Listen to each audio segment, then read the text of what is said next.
And I think we're live. Hello. Hello, folks. Dust is also here, but for some reason I can't hear her. I don't know why. This is very strange to me. Is it muted on Discord or something? Huh? Is anyone currently on Dust stream and can tell me whether or not Dust is saying things? Maybe they are. You're on both. Okay, thank you.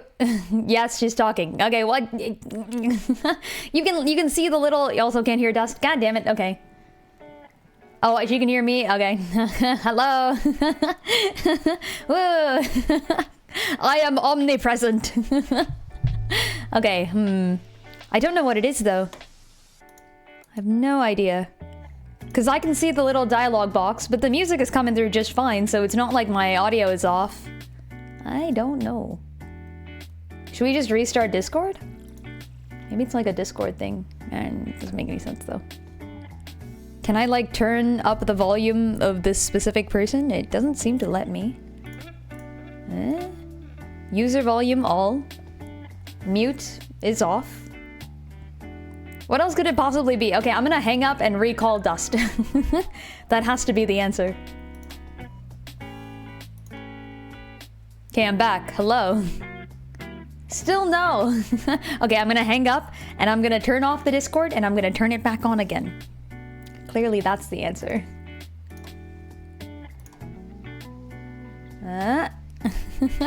You can see the little circle at the bottom of the screen. That thing is updating properly. So Discord is figuring itself out. It's just that the sound is gone. Why? Hecking why? Okay, try again. Literally, what is the difference? What could it possibly be? Voice and video settings. I mean, my inputs are okay. I'm gonna look this up. Oh, okay, maybe yeah, if Dust leaves and comes back, that's a good point. And no, it doesn't change anything. Is it like a difference in volume? Maybe she's like really quiet or something, but that's not... That wouldn't be affecting anything. Also, like, the user volume is, like, all the way up. It's, like, straight on. I am so confused. What is it that I can possibly change? Okay, I'm looking this up. There's some bugs. How have people been on this fine evening? Here, while we get this fixed. Dust. Not showing up. Discord call. No sound. Check the default audio output set on your computer and in Discord's in-app settings menu. Oh, is there like a default output audio? Maybe that's the wrong thing? Okay. Oh, yeah, I figured it out. It's because the output reset itself. Okay, hello? Did you do it? Yeah, I did it. Oh my god! Woo! That was really loud. Okay, hold on. Oh my god! We're back! We're back. How could you? I had muted Dust for a while, unfortunately, on accident. But now Dust is back. Welcome, folks, to Drawing and Chatting with Dust and Lynn. How are y'all doing today? Yo, Hackster, yo, Super Slick, yo, Mesa, yo, Marionette. Hope you're all doing well. Let me put the drawing on. Me hecking put the drawing on. There's an amazing poll that somebody put up. Okay. Riello24, thank you for the poll. His world. I am all of me or his world. I didn't even wait. I didn't even wait for the decision. I don't know what it is. It's no matter what. Wait, what do you mean? Are people saying his world, or did you actually say his world without knowing what the poll was? I did not know what the poll was. I saw the two options and I clicked his world no matter what. I'm picking it. Okay. Wait, I haven't even started the poll. Yeah, you did. Where did the poll even come from? Yeah, you did. No, I didn't. Oh, then Mesa did. The poll? It's probably Mesa. Oh, wait. Is there a poll? Why can I not see the poll that somebody Wait, why can't you see the poll? I thought this was your poll. I thought I was voting in your poll. Is this on your channel? Because, like, Mesa's not even a mod in my channel, so, like... Oh, okay. This is the wrong poll. Wait, then how did... Why are you confusing the hell out of me today?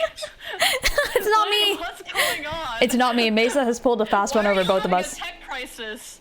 That might be true. Oh man. Yo, Mop, how's it going? How's it going? I'm opening up the drawing. Give me a second. I will vote because this poll is a good poll, and I have an opinion. Yes, please vote. Wait, can we shift this poll over to Duststream where it should be? Yeah, people who want to answer this poll, come to my stream real quick yeah. answer the poll because I want to hear the people's opinions. Exactly. Here, let's do stream together. Well. Let's do stream together so that we can put both of the chats here. And then send invite, and then shared chat. Don't fuck it up. To be fair, that was also not me. That was Twitch. You know what? Hecking blames Twitch. It's still your fault. Oh, we know Dust loves me. Oh, ew. Oh, no.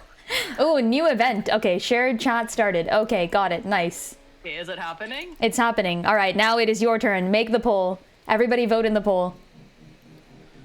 Your shared chat is already active. Please refresh this page. Frickin' Twitch. Where's my shared chat? There we go. All right. Wait, am I supposed to redo the poll? How can I can I make polls in here? Yeah, you can make a poll. It might be channel specific. I guess people will have to go to Duststream. That's fine. Go check out Duststream. Come to my stream and vote. And vote for the poll on Sonic Music. On Sonic Music, I am all of me versus his world. And then when you come back, I'll be set up. Hopefully. I'm voting his world. Yeah, I'm going to Duststream right now to vote his world. I don't even know what the poll is. His world. Like, what are we voting for? Who knows? I will not say what it is. Oh, okay. I thought your vote was the other one. All of something. What's the other one? All of me, I am all of me. Is that what it is? I wouldn't know. This is basically Sonic versus Shadow, right? Oh, is okay. I didn't know that. Wait, what about? Not really, but because his world is Sonic 06, which is about all three of the Sonic 06 main character hedgehogs, which includes Shadow too. Yeah. Okay. There you go.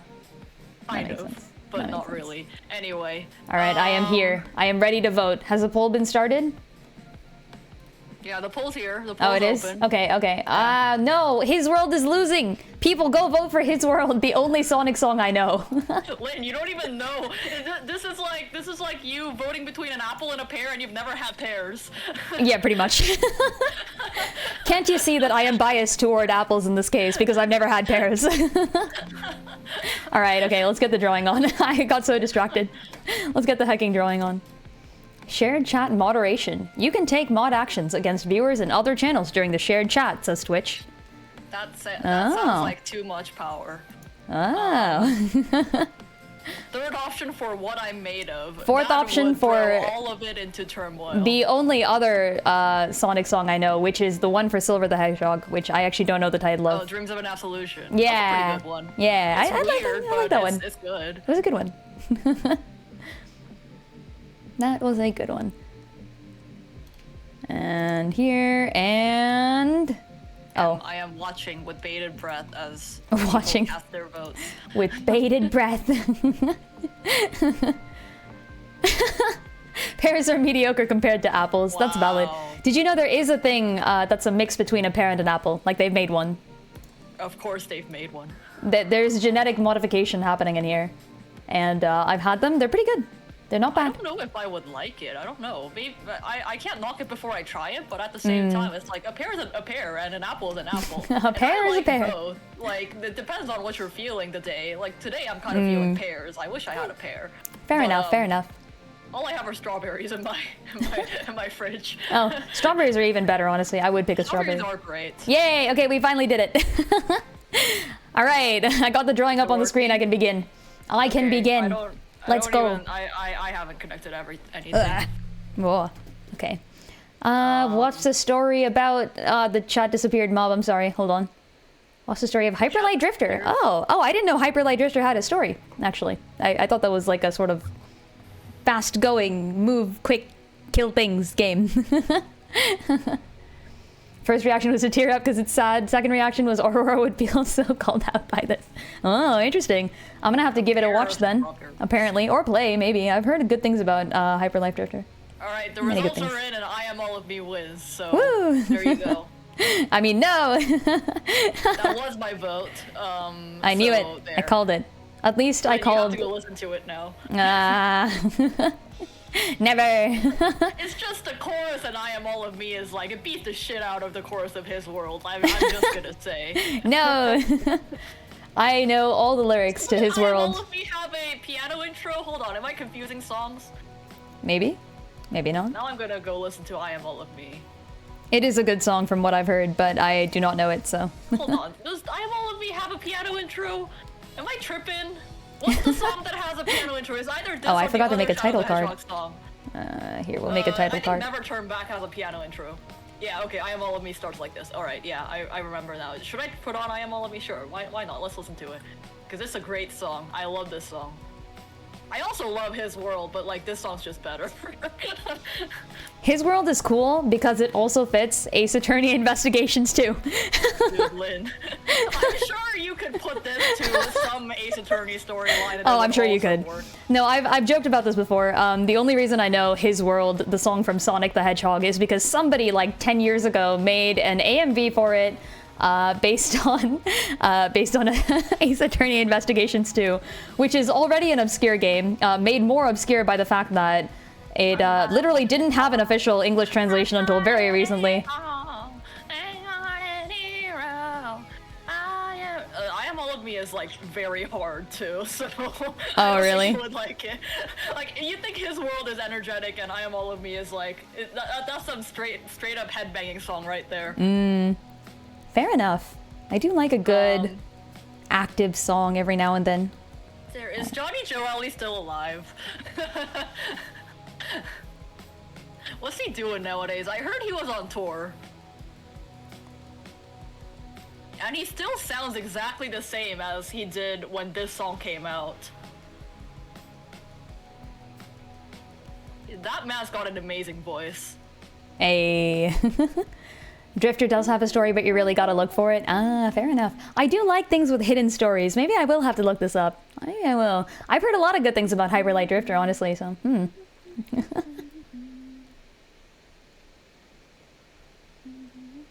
Picking between my various shades of purple. It's so edgy, too. God. This one just, like, fully embraces the edge. Yeah! We do love things that embrace the edge. Like, if you're gonna be edgy, go all in, you know? Okay, I need to Here, we'll do this something. for now.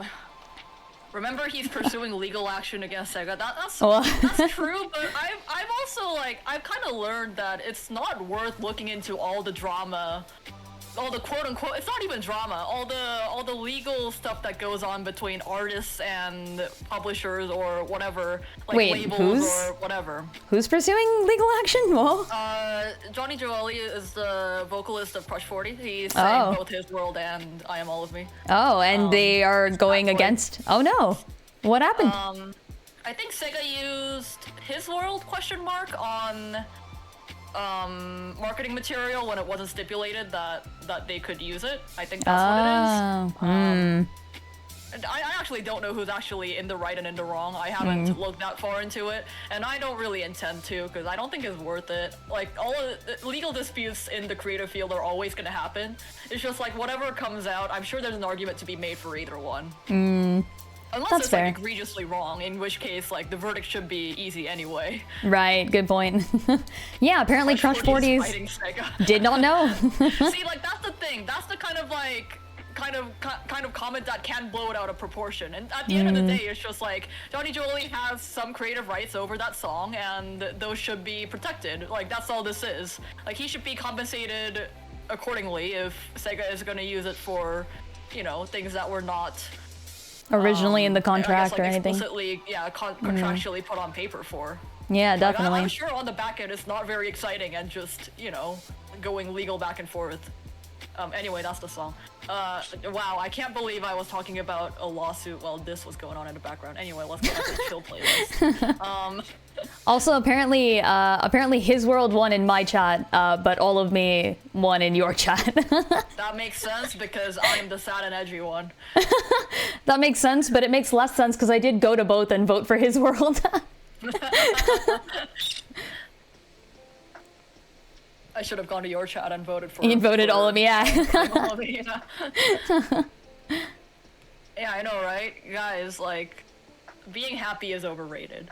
I've been in a weird mood lately. Oh no. Especially today. It's odd. Oh no. I mean, it's not a bad thing. It's like. Just one of them somber moods then? Embrace the sad, yeah. Okay, yeah, fair enough. Embrace the sad, be sad. It makes you just do as get happy that. as being happy. Honestly, kind of valid. I feel like every now and then I channel my inner sadness, but I channel it directly into art, so like it doesn't affect my real. Yeah, it is kind of like that. Like by channeling it into art, you are embracing the fact that it exists, and it's Exactly. That's true. Yeah. There's something very satisfying about knowing what mood you're in. Also very true.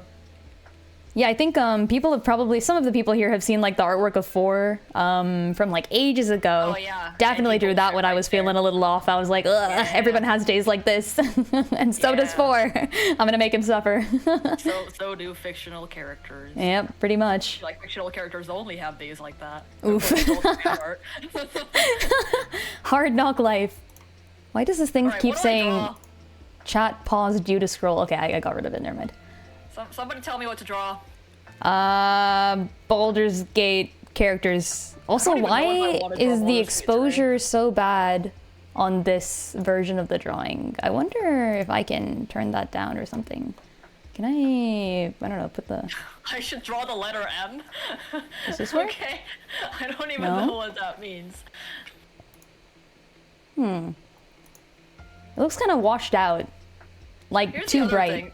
I don't know why. This comment isn't like directed at you guys or anything, but I don't like asking what I should draw because all that comes back is stuff that you don't want to draw. Lynn, do you get this? Like, this is why I don't ask. yeah, exactly. Like, I made a mistake. I just realized.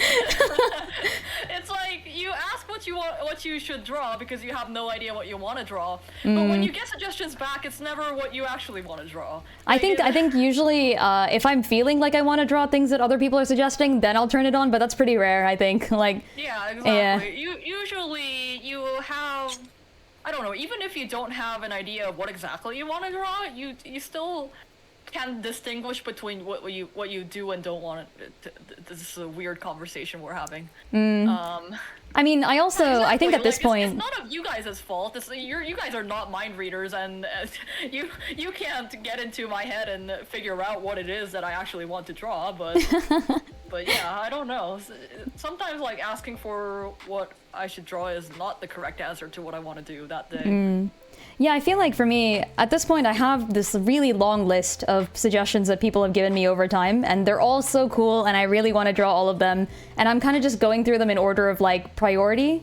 So yeah, I don't know, it's been a while. Like I have things to draw. I have so many things to draw. I'm gonna not ever run out. So I haven't asked in ages. Too, except I can't work on those on stream. Like, oh yeah, true. It's all quite private. That's a good point. There are 2 things that I'm currently working on that I can't work on stream. 3 things, 3 whole things. Like Wisdomverse things that like I cannot spoil.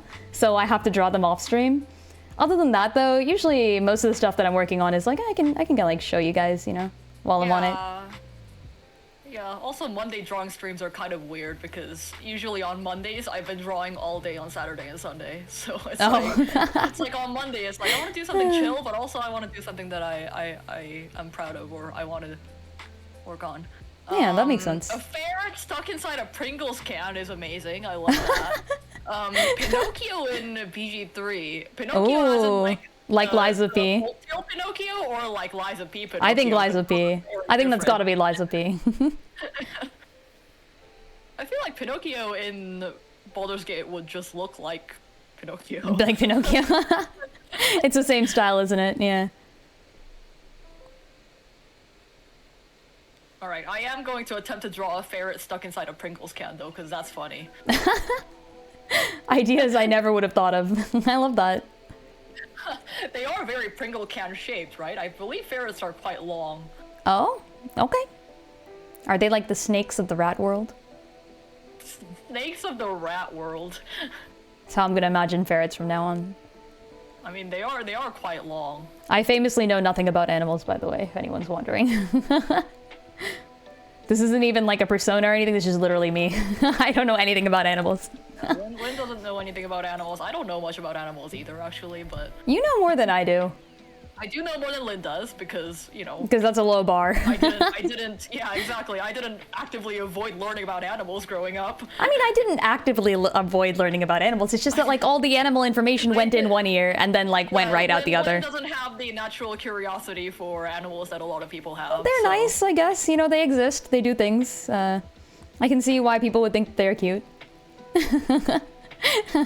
Oh, have I made more progress in Zero Escape? Like... Ooh, I have not, unfortunately. I have not had the time. Here's the problem. I want to play Zero Escape, Virtue's Last Reward, specifically the second game, but it's only on my computer. And that means if I'm traveling, for example, like I was this whole weekend, I was out traveling, just going places, and I can't bring my computer with me. Like, it's a giant gaming laptop. It's not gonna... I mean, it is a laptop, but, like, it's like one of the big laptops. So I just can't play it, yeah. If I had a Steam Deck, maybe, but, like... But I don't, and I'm not gonna get one because the Switch 2 is coming out. Are you gonna get the Switch 2? That's an interesting question. I mean, yes, eventually I will. But like, I'm deciding this. You guys, I don't know if you have opinions on this. Help me decide. Should I get the Switch 2 on launch or not? Because it's so weird. Like, usually I would. Play on the Switch 2? Exactly. Like, usually I would. Exactly. I think that's the general consensus is like, if you get the Switch 2 on launch, like, what are you gonna play on it? It's so freaking weird. Like, there's like at least 4 series that I would be happy to buy a Switch 2 to play, but none of those 4 series have a new release. So, yeah, I guess what would I play other than like Mario Kart World, which is not really a stream game? Like, I could play that in traveling. I might get that just so I can play it while I'm traveling. Because I won't have internet when I'm traveling, so I might as well get like Mario Kart World or something and then pull my whole traveling group in and be like, hey, you guys want to play MK? But yeah, I mean, it sucks. Speaking of animal information, Lynn, are you up for a trivia prediction poll? Ooh, all right, lay it on. Bring it on. I am down. Tested on like random animal facts. Yeah. So, well, we did Animal Facts last time, and then we did Fire Emblem History, and then I believe there was another one. Which I knew somewhere in between the level of knowledge I have with both Animal Facts and Fire Emblem History. Your whole traveling group with also Switch 2s? No, it's 2-player without extra Switch 2s. So like Mario Kart World, you can play with 2 people on 1 Switch if you want. That's the thing. Do you think you know more about animals or the Sonic the Hedgehog franchise? Sonic the Hedgehog. We're at this point, guys. We've gotten her this far. Oh no. Wait, Sonic the Hedgehog is an animal, therefore is a subset of Animal Facts. Sonic the Hedgehog is a very poor representation of a real hedgehog. Okay, which is a better... I think literally MatPat did a game theory episode on really? all the animals that Sonic characters are supposed to be, yeah. Oh. Okay, which one is a better representation of their respective animal? Sonic the Hedgehog or Arthur the Aardvark from the Arthur series? Oh my god. Arthur the Aardvark is basically a person, though. No, well, so is Sonic. Hold on. But like Sonic does hedgehog things such as curl up into a ball and go fast, I guess. That's not a hedgehog thing. It kind of is, according to MatPat. Really? It was like, yeah, hedgehogs are pretty fast. I did not know that. They're just like nothing near the fastest animal in the world. Yeah. Hedgehogs are well known for traveling at Mach speed. My hedgehog is faster than light. I don't know about you.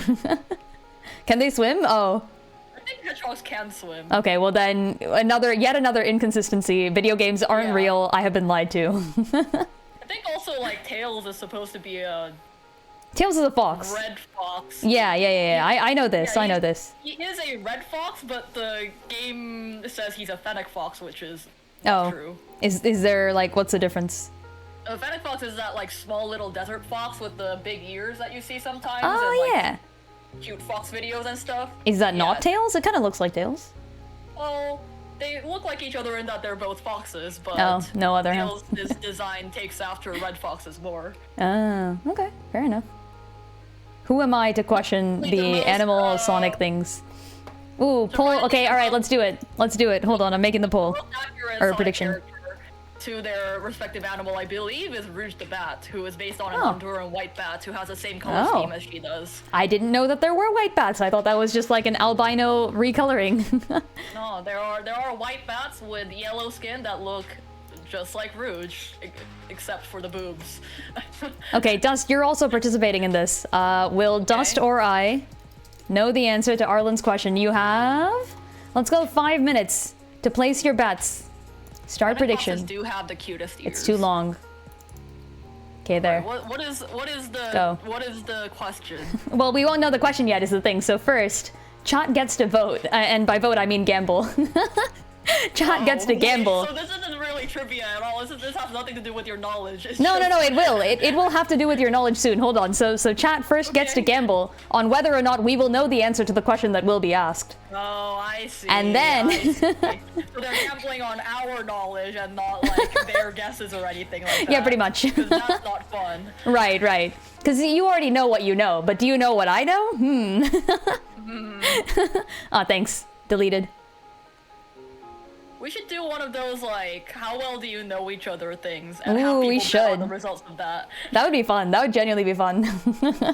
I'm gonna fail so badly. I'm gonna feel really bad. Lynn and I have known each other for a long time, except we're both very like passive. We're both people who like forget details about other people quite easily. Yeah, it's like. Like, what's your favorite color? Oh, I do know your favorite color. Haha. Okay, all right, never mind. I do know your favorite That's color. true. Yes. My favorite color is not What hard. is my favorite color? Your favorite color is cyan, right?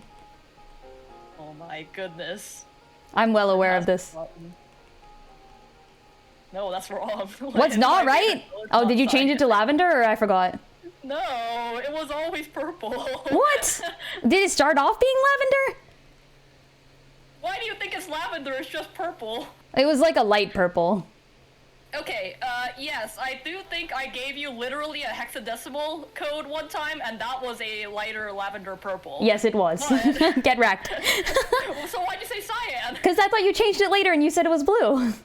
When did I... What? No. Didn't you? Oh, okay. Huh. No. My bad When then. did that happen? Alright, lavender it was. See? See, there is a distinction between purple and violet. For example, I actually don't like lavender, but I mean, okay, yeah, it's really obvious what my favorite color is. I like violet. This is a Zelda thing.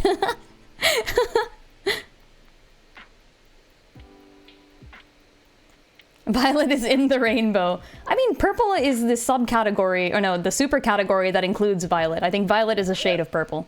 What is the difference between violet and purple in your opinion? Yeah, like purple is a category that includes both lavender and violet. Violet is a dark purple, and lavender is a light purple. Dark purple? Yeah, it is, it is. Is it? Yeah. Well, that's an objective fact, right? I'm looking this up. Hold on. The scientific definition of violet is the color that exists, like, on the electromagnetic spectrum, a color that exists on there, right? I guess. But the shade that you see on there is like indigo to violet. You know, it's going to be like a darker purple. If you add other light shades, then you get like purple. Well, I'm looking at violet now, and I'm getting all sorts of different colors. Yeah, those guys are wrong, actually. Look, if you mix together like 100% red and 100% blue in like an RGB spectrum, you will get like a darker purple. And then if you start adding green back in, you'll get lavender again. Okay. Yeah, like that's mathematically, like I can read colors off of the numbers, and that is how it works. Well, yeah. It depends. How are you mixing your colors? Because are you mixing pigments or are you mixing? Yeah, light scale, like you see with your eyes, you know, like the human vision version. Okay. Yeah, we are humans so far, or at least human adjacent. We are at least somewhat human, and therefore we must judge colors based on human vision. Well, it's kind of like the question of are tomatoes fruits? Like, botanically, they are a fruit. I guess. Wait, no. Culinary and botanic, whatever that is, like. Yeah, no, you're right. Botanically, they are a fruit, yeah. Because, like, colloquial violet is the color of the flower violet, right?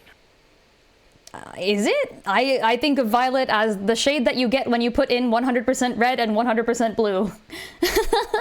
Yeah, that can be one definition of Oh, violet. okay, fair enough, fair enough. I don't know. Colloquial I actually violet. genuinely do not know, but like, Interesting. I think violet is a very general term for some I've kind of purple, always- and everybody has different definitions of what it's supposed to be. 'Cause Interesting. for I've me, I always think heard of exact violet as dark. violet. Oh, okay, fair enough, fair enough. Anyway, what is the question? What are we doing? What's this game we're playing? Oh, we haven't, it's, give it like 10 seconds and it'll be done, and then we'll know the question. Right. God damn it, I should have gambled on sort of. Okay, people have put their bets, at least some people have voted in all categories. And the time is up. I don't understand what this game is. I mean, Alright, here's the question, here's the question. Alright, what's the question? The animal group, ratites, are all flightless birds which lack keels on their sternums. I know some of those words. Out of them all, one ratite was believed closest genetically to the extinct moa of New Zealand, but recent DNA testing has found the mystery ratite is closest to the 10-foot-tall elephant bird of Madagascar. Which ratite am I talking about? Bonus for a gift sub, what behavior does this ratite have that others do not? What the fuck is a ratite? Where's Ari when you need her? Hey, Ari! She's not here. I'm gonna guess ostrich, because that's the closest wait, no, hold on. I'm leaving this I one need to read dust. the question again. Oh, yeah, read. Read it to me! A true strategy would be knowing that Lynn would leave this question to dust. Closest genetically to the extinct moa of New Zealand. That makes me think emu, because emus are in Australia, right? Are any of those ratites? I have no clue. I don't know what a ratite is. It's actually a form of Rattata, the ancient mystical Pokemon from Pokemon Red. I thought it had to do with rats when I first heard it. I made this question to make Ari proud. Ari will be proud. Let me. Oh shit, I forgot. About this. Hold on. Not a final guess yet. Okay, Let me okay. See if I can extract anything else from this question. Yeah. You can go through the full logic. You can take as much time as you want.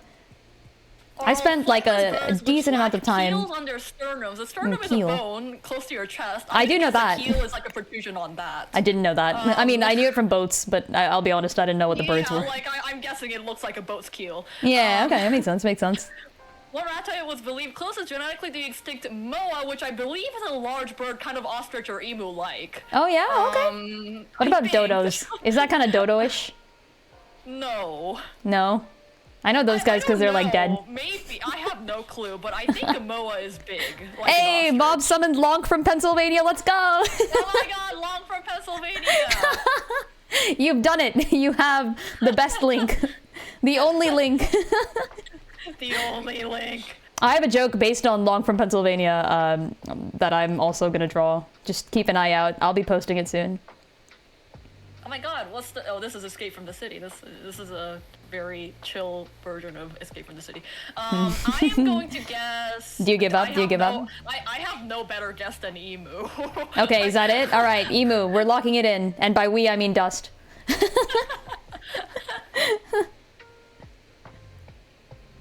Even in memes, I get repeated links. The links are attracted. They're just all coming in. Oh, Mesa summoned Perry. That's unfortunate. Perry the not platypus. Also, what are the point distributions right now on betting whether or not I know this information? Oh, it was about equal, I think, for yes, no, and sort of. The answer. Oh, it's a kiwi! Wait, no! I know those! I know those really well! Damn it! You know what I should have gone? I should have read the New Zealand bit, and I should have immediately guessed kiwi. Actually, that was like too easy. That was too easy. I genuinely could have gotten that. I've been to New Zealand like enough. I have friends who live there. I like thought everybody knows kiwi, kiwis. But then like how is a kiwi related to whatever? They're pretty big birds. They're pretty large. Well, kiwis are large, but they're not Yeah. tall. Well, no, that's true. Hold on, I'm looking up what a moa is. What the hell is a moa? That's a good question. See, they're tall, right? Are they tall? They look more like emus than kiwis. Oh, that's how they get you. I have no clue. That's how they get you. Actually, they're pretty small. Never mind. I didn't know what a moa looked like. Ah. The truth of the matter. 3.6 meters? Wait, some of them are really tall. Oh. I mean, we don't discriminate by height in this chat, so if dinosaurs can become birds, moas can become kiwis. Do we believe in the moas that believe in themselves? That's fair. Someone recently made like a Reddit post about this. I'm looking at the moa's Wikipedia page. Oh yeah? And it does say, like, evolutionary relation. The moa's closest relatives are small terrestrial South American birds called the Tinamous. Okay. Interesting, which can fly. Previously, the kiwi, the Australian emu, and cassowary were thought to be most closely. Oh wow! So I guess the one that turned out to be wrong. Unfortunate. Oh wait, hold on. Does emu sort of count? Because in that case, then the sort of people win. Well, okay, hold on. What is a Tinamous? Because it says nothing about the elephant bird. What is the elephant bird? The cuckoos are probably worse than dinosaurs? Cuckoos? Like the actual bird, or you mean the Zelda thing? Oh, now I'm looking at it. It's spelled differently, the Zelda thing, to be fair. Evolutionary, like a family tree. We've got the elephant bird link in the chat. Tinamous, moa, kiwi, elephant bird, cassowary, emu. I don't know. What makes an animal genetically closest to another animal? Because on this tree, it looks like this Tinamous that they're talking about is closest. Oh. Well, I mean, neither of us guessed Tinamous, so it would have to be emu for you to be right. Yeah, I don't think this gets emu any closer to being the right answer, but it is very interesting. Oh. I'm learning about extinct flightless birds. Extinct flightless birds. Could the dodo fly? I don't think so. A extinct flightless bird. I know 2 of them. Elephant bird. Now I need to go read about elephant birds. The Zelda bird, yeah, those are spelled C-U-C-C-O, I believe. Just for fun. And to screw with people. Also, yo, Joe, how's it going? We were just talking about, let's see, birds, the Switch 2, Crush 40 being in a legal battle with Sonic, Sega, also Sonic. It's been going on for a while, I think. Oh, really? Oh, it's not even a new thing? They've just been doing that, I guess? Alright, fair enough. I mean, legal battles usually take a really long time. Oh, true. That's a good point. D&D campaign. Shit, you're right. Oh, yeah, the legal battle from D&D has been going on. The legal battle commenced. Hey, it's been quite interesting. It has been really interesting. Genuinely good stream the whole way through. Stream. good session the whole way through is what I meant to say. Yo, Specky, thank you for the raid. Welcome, folks. How's it going? Hello. We were just talking about dry, but you guys made it real interesting. Huh? Yeah. Yeah. The lawyering. The lawyering. We're lucky that Ganon hasn't developed a cuckoo jockey. I was so shocked when Echoes of Wisdom did not let me clone cuckoos. I was so ready to, you know? Like, I'm just saying, you know?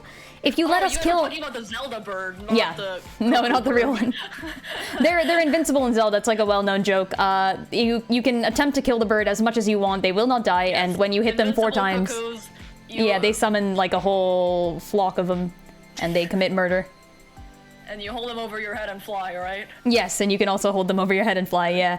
Most of the games have one. I think Wind Waker doesn't really have any because they're pigs instead for some reason.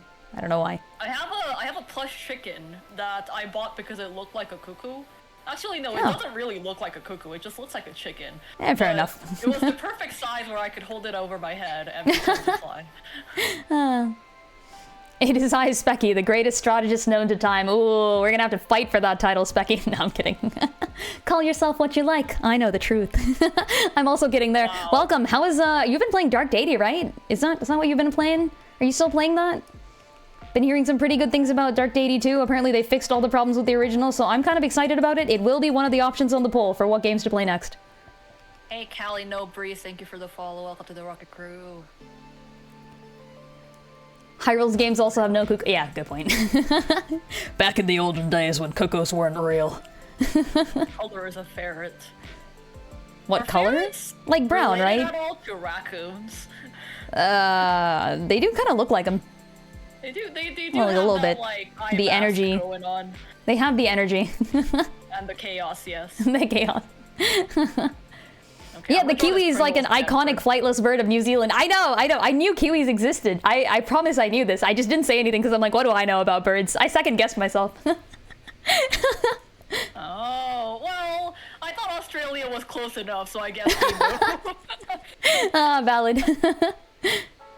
I have gone to New Zealand and gotten a lot of kiwi memorabilia. I've never seen a kiwi in real life, though. Oh, you know what? Neither have I think. I've only ever seen the memorabilia. But I've got a Yeah, decent amount of exactly. that, Like, yeah. I don't know if you can go anywhere, like, say for a zoo and just see a kiwi roaming around. I did see a lot of kangaroos and wallabies in Australia, though. That was yeah? really cool. There's a lot of them. Oh. When I went to Australia, we Never took saw like emu, a though. Yeah. we took like a 3-hour drive, and we went to see penguins. And I was rather disappointed, honestly. Yeah, there's like penguins in So in not New worth Zealand, it. Too. Why would I drive They're 3 like little hours? rock penguins, right? 3 hours for the penguins. I'd drive 3 hours to see penguins. The things I do for my companions. You would, wouldn't you? God damn it. I wouldn't voluntarily, but like if somebody was like, yeah, we're gonna drive 3 hours to go see penguins, I would be like, sure. Valid. Guys. Yeah, and the story needs work, but it's a tad bit better than the first game. Oh, okay, that's actually, well, I've heard that it's even, like, way better than the first game. Good to know that you think it's better than the first game, though. Story needs work still. Sad to hear, but that's okay. I have an extremely important question. What flavor is this Pringles? What flavor is the Pringles I'm can? drawing a ferret stuck in a Pringles can. What kind of Pringles is it? I mean, I guess, like, what Pringles flavors exist? Sour cream and onion or original? Those are the only two ones, right? Are there more than that? Make up your own flavor. There's way more, Lynn. No, just make like ferret. Just make it a ferret flavored. Just ferret flavored Pringles can. It's normal. You can have your rat flavored Pringles. Yeah. Just what I needed, in the words of Peach from Super Mario Bros. 2. Sour cream and onion, cat food flavored Pringles. Cat food flavored. Is there a ferret food? I feel like ferrets should have their own food. Do ferrets just eat cat food? Because they are, like, carnivorous, right? Are they cat-like? I think they can subsist off the same nutrients in cat food, therefore people give them cat food. I don't know if that's, like, something you're supposed to be doing, though. Fair enough. Also, the color that I'm using to shadow here is unfortunately the same color that Echo's hair turns when she's been cursed. So I'm gonna need to change the hecking shadow color. The hedgehog? I knew you'd say that. You know, the Link one works too. Shadow Link! Yeah, exactly. He's real. Draw some Shadow Link at some point. Oh man, I can't say anything. Guys, I almost spoiled something super duper uber major. Okay, no, that's not true. I have like old drawings of Shadow that I was recently just going back and looking at my old drawings and being like, oh, I should redraw this drawing of Shadow. Someone asked me. Ironically, we both have old drawings of Shadow. This is true, actually. Fun fact, I made Dust. We drew at, like, and shit. I made Just draw Shadow Link. Like, she is actually talking about Shadow Link here. Yeah. Like, from Four Swords Adventures, you know, the guy we know and love. Lent me the comics and I did force, I did force Dust to read Shadow. Shadow Story. I read it by my own will. Hey. Was good. I like the comic. Yeah. The only thing I kind of questioned was like, where the fuck did like Red get the fire and ice rods just out of nowhere? Oh no, he gets he doesn't have an ice rod also, but he does get the fire rod because he gets. Yeah, he only has a fire rod. Yeah, he gets accused of he gets accused of arson by this young child who like runs across him and goes like, oh look, someone I can accuse of arson, because like the kid had just lit up the village. So he throws the fire rod at Red and Red goes like, oh okay, thanks for the gift. And then like the whole village is like following this other child and they come upon Red, who is holding the fire rod, and they're like, you burned our village. And Red is like, no. Wait, really? There's a whole arc. No recollection of this event. Yeah, that happens. I was looking into this recently for other reasons. I just can't remember. Okay, I gotta read this again. Next time I visit, I'm gonna read this comic again. Hey. Reread Four Swords Adventures, the manga. As we all know and love. Ferrets are called cat snakes. Like the Rain World protagonist. Oh my god, yes. Is the Rain World protagonist a ferret? A ferret? Kind of looks like one, honestly. Yeah? Hey, there you go. Could be. Is this long and flexible and snake-like and cat-like? Shadow, it's me, the Null. I'm here to convince you to do sin. Come with me, steal candy from babies and small businesses. I'm not talking about Hylian Walmart. I don't even know. What is that a reference to? Is that a What reference? the hell is this? I'm so confused. Yeah, the Null Shadow epic crossover event that no one ever wanted. Yeah, it is called Slug Cat. The Yeah. protagonist is called the Slug Cat, which is it is a slug and a cat put together. Except it does look like it could be a ferret. I mean, does it really look like a slug at all, to be honest? It doesn't really. The No. way it moves, like Lynn, if you play this game, you can immediately tell this creature moves more like a slug than a cat. Oh, really? Okay. Very floppy, Oh. which can be very unpleasant. I'll take your word for it. I haven't yet played is the RimWorld. most pleasant, unpleasant game I've ever played. Lol. Lynn, you're not gonna have a good time with this. Yeah, game. I don't think I'm gonna be playing RimWorld, to be It is honest. unspeakably difficult, and I fucking love that game. I actually replayed it pretty recently. Oh. I'm actually considering adding Hollow Knight to my pool of things to play next on the Hollow Knight is non-tactic good. side. You should play it. I think- Hollow Knight is quite good. I don't know if I want to play it on stream or off stream. Like, It might take you a while. it might take me a while. Yeah, exactly. Yeah. I think maybe what we'll do is, like, we'll play Zelda 1 first. And then maybe at the end of Zelda 1, maybe it's finally time to tackle Hollow Knight. The great challenge for Lynn. Big recommend for Hollow Knight. Yeah, I've heard so many good things about it. I really do want to play it. It's just, I think it'll take me some time. Of modern gaming. Yeah, and I'm also the sort of person who, like, enjoys finishing as much of it as I possibly can, so, you know. It's a reference to the Shadow the Hedgehog fan dub. Ah, yeah, that's what I thought. That's what I thought. It sounded vaguely fan Sonic content-ish, I'm gonna be honest. It just did. I do not know this reference. Spoiler for the end of Hollow Knight, Frisk kill steals the final boss. I knew it. What is all this Undertale talk going on? I think it's because that, what is it called? Indie Cross? The animation that, there's this fan working on an animation that combines a bunch of, like, indie games. Oh, interesting. Yeah. And it looked really cool, so I'm gonna have to watch the second part. Huh. I'm kind of just in it for Madeline, I'm gonna be honest. I love my Celeste girls. Oh, is Celeste in there? Yeah, Celeste is one of them. So Madeline and Badline make an appearance. Heck yeah. Heck yeah. I wonder what the game that. Well, actually, is Battleline called Battleline because that's her name in the game code? Maybe. I think it's a somebody fan mentioned name. that. Maybe? I don't know. I think Battleline is written as Battleline. Like somebody found her, like found Battleline as some kind Like, of actually in the game? code. Yeah. Oh. I didn't know that. But I wonder, like, cause the entire message of the game is Battleline is not bad. Yeah. So- Yeah. So like, I wonder what the long term like. I We don't should know. change it to Is it really- Shadowline. Shadowline. That's I mean- actually pretty good. Yeah. Realistically, I've said this before, and I will say it again. I want to eventually see. This is one of the many ideas for things I need to draw that I have not yet gotten to draw. I want to draw 4, as in like Four Swords Link and Shadow Link, and then wait. Okay, hold on. Is Shadow the Hedgehog literally a dark version of Sonic, or is he just a different guy? He's supposed to be like a think of like Mew and Mewtwo, like a failed clone kind of thing. A failed. Does that count? That kind of No, counts. I don't know. Okay, think well, it counts. here's. He doesn't represent Sonic's like dark emotions or anything. No. Oh, okay. He's a completely different guy. All right, never mind Yeah, then. he's a different entity. Wait, he's I feel older than Shadow- Sonic? How does that work? What? Yeah. He is older than Sonic. Don't. It's not really a failed clone. He is a creation though from Oh. some alien species called the. Oh my God. What are this? What's the The Black Arms. Okay. And is a created entity. Oh, okay. He doesn't genetically have anything to do with Sonic though. I don't. Okay, Think. never mind then. Yeah, okay, so then I want to draw... Like 50 years old. Valid. I want to draw Shadow Link and Link from Four Swords Adventures the manga, Pit and Dark Pit from Kid Icarus, and then Madeline and Badline. I feel like there are 3 separate versions of characters who, like, start off as the dark side, have like a sort of black and purple coded theme, begin their journeys as like extremely evil and also like I look out for myself more than anyone else, but then eventually get persuaded to join the good guys and And also, all the 3 dark versions can fly, and all the normal versions cannot, and this becomes a plot point later in, like, all of them. Apparently, your evil side can fly, too.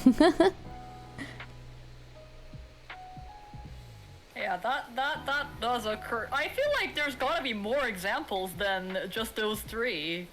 It might not be as specific, but, like, the whole shadow...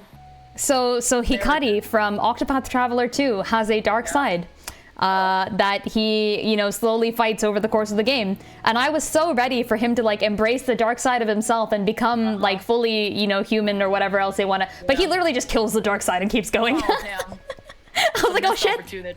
Oh shit, I'm sorry, Shadow Hikari. Oh gosh, bye.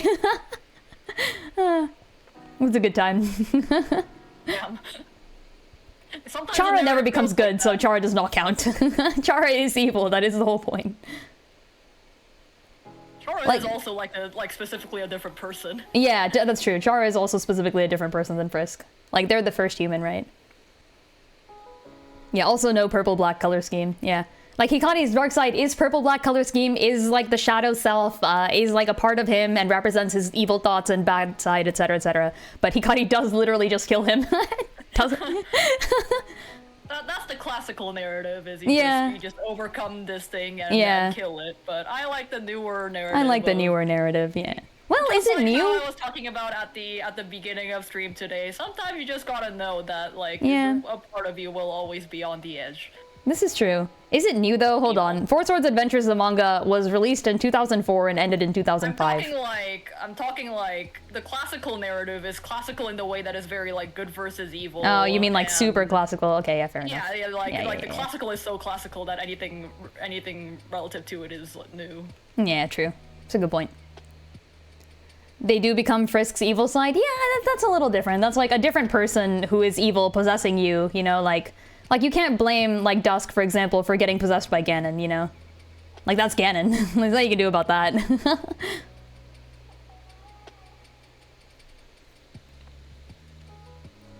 Important question also, to bring the conversation back to Rain World really quickly. Important question for everyone involved for reasons very important that I will not go into. Do you think a slug cat is slimy or furry? Lynn,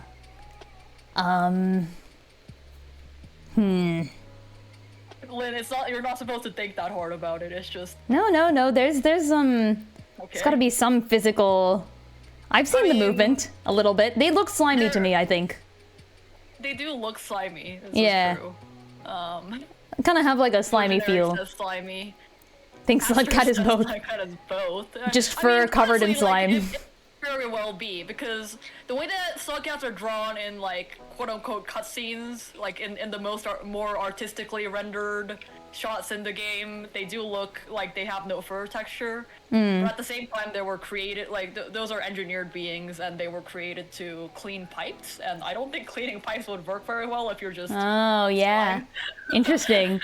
Oh, is that like the lore for Slugcat? Is like they were like pipe cleaners? There is a lot of Rain World lore. Oh. It's basically a post-apocalyptic world that's been... That where all humans have kind of like ascended to the next life, I guess. Oh. And the only things left behind are the creatures that they bioengineered to run this world for them. Okay. When they were still alive. Goddamn. Super intelligent supercomputer robots, basically, that are... Oh! Wait, the Slugcats are robots? Let's go! No. The Slugcats are these engineered creatures. But you do need robots on your way. Okay, fair enough. Yeah. More robots, yeah. There's a lot of lore in Rain World, and it's all very compelling, but you encounter none of it if you just play the game. Oh, wait, then how do you get the lore? So there's a very convoluted way. You collect these things throughout the world that you don't even know what they're supposed to do. Okay. But if you get one of those super intelligent robots to a certain degree where they like trust you and can communicate with you, there are a bunch of other convoluted steps. You can give them those artifacts and they can read them for you, and they basically have the lore of the entire world. Oh, that's actually really cool. I was saying this earlier in stream. I love games with like hidden stories. I think that's really awesome. It's really, really cool. The game is infuriating. Yeah. Play it, but I love that game. This is like my experience with Adventure of Link, where I'm just like, this is such a good game. I love this so much. Why is it so hard? Indie games try not to hide their great lore in the most difficult to find places. Challenge impossible. I mean, like, for a game from, like, 1987, a genuinely surprising amount of the story is actually just in Adventure of Link. Like, yes, you do have to read the manual, but, like, I mean, the game does a decent job of explaining itself. I was, like, surprised. Lynn turns against slug cats when she realizes they are animals. Lol. Down with the slug cats. If I were in Sonic, I'd be on the robot side. I would join Dr. Eggman. We all know this. I mean, at this point, we know he's like a good guy. He's kind of okay, father, yeah. So. He seems like an alright guy. Like we said, like he is like the Bowser of the Sonic franchise. Like when worst comes to worst, he will join the heroes to defeat a greater evil. Woo. My favorite Sonic character, everybody knows this, my favorite Sonic character is Sage from Frontiers. Sage is great. Sage is so cute. I need to draw Sage. That art that Sega released of Eggman programming shoes for Sage is so cute. Yeah, that was adorable. That was actually adorable. I freaking love that. I've said this before too. Did you know there's a subreddit that ships Bowser Jr. and Sage explicitly? Like, just like there's this whole thing, but it's all like super wholesome. Like, but like that specific combo is being shipped purely because they are like the son and daughter of two like evil bad guys who are actually kind of okay bad guys. Sage from Sonic and Bowser Jr. from Mario. Okay. all right. No, but it's like wholesome though. It's like wholesome. Like no one ever does anything because they're kids. They can play around in their dad's robots. Yeah. Like, you know, they've got like robot things and like they can go on like cute dates. Playmates. Yeah. Like, I'm okay with this. I feel like Sage is a little more sapient than Bowser Jr., but like... Wait, sapient? Wow. Well, okay, no, but... Straight up. Bowser Jr. is very childlike, right? No, he's like a guy. He like saves his dad sometimes. Does he? Yeah, okay, in Bowser Jr., but I thought Bowser Jr. was always painted to be either a toddler or very like childlike and immature. He's got like paint magic, so the paint. Okay, never mind. But okay. No, he is childlike. But like in Bowser's Fury, which is the side mode for Super Mario 3D World, I think Bowser has like contracted something and become angry and mad and like is like rampaging, and Bowser Jr. helps you to try to save his dad. Okay. Yeah, he's a good guy. He's a good kid. I mean, yeah, I don't doubt that he's a good guy. He's a good kid. He's got good intentions sometimes when he's not right. When he's not framing Mario for things, then he's a good guy. Right. Yeah.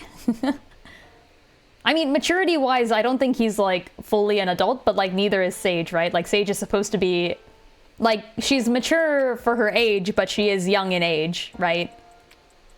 I don't know. I think Sage might actually be like less than 1 year old. Okay, fair. Good point. Never mind. She is literally just artificial intelligence, so hey. You know, whatever Dr. Eggman made her. If they were designed to clean pipes, I'd say slug cats actually have a type of bristly fur designed to help scrub the pipe as they slide through, absorbing the scum liquids act of the pipe while clean. Yeah. I agree. Gross as fuck, but like it makes sense. That makes sense. I think it's gotta be some sort of like a weird bristle fur, and then maybe after so much time going through the pipes, it's been coated in slime, and that's why they're slimy. Ew. I mean, if you're gonna make a creature at least partially based on slugs, like I feel like you're gonna have to deal with that at some point. I mean, sure. Some pipe. All right. Anyway, no further questions. No further questions.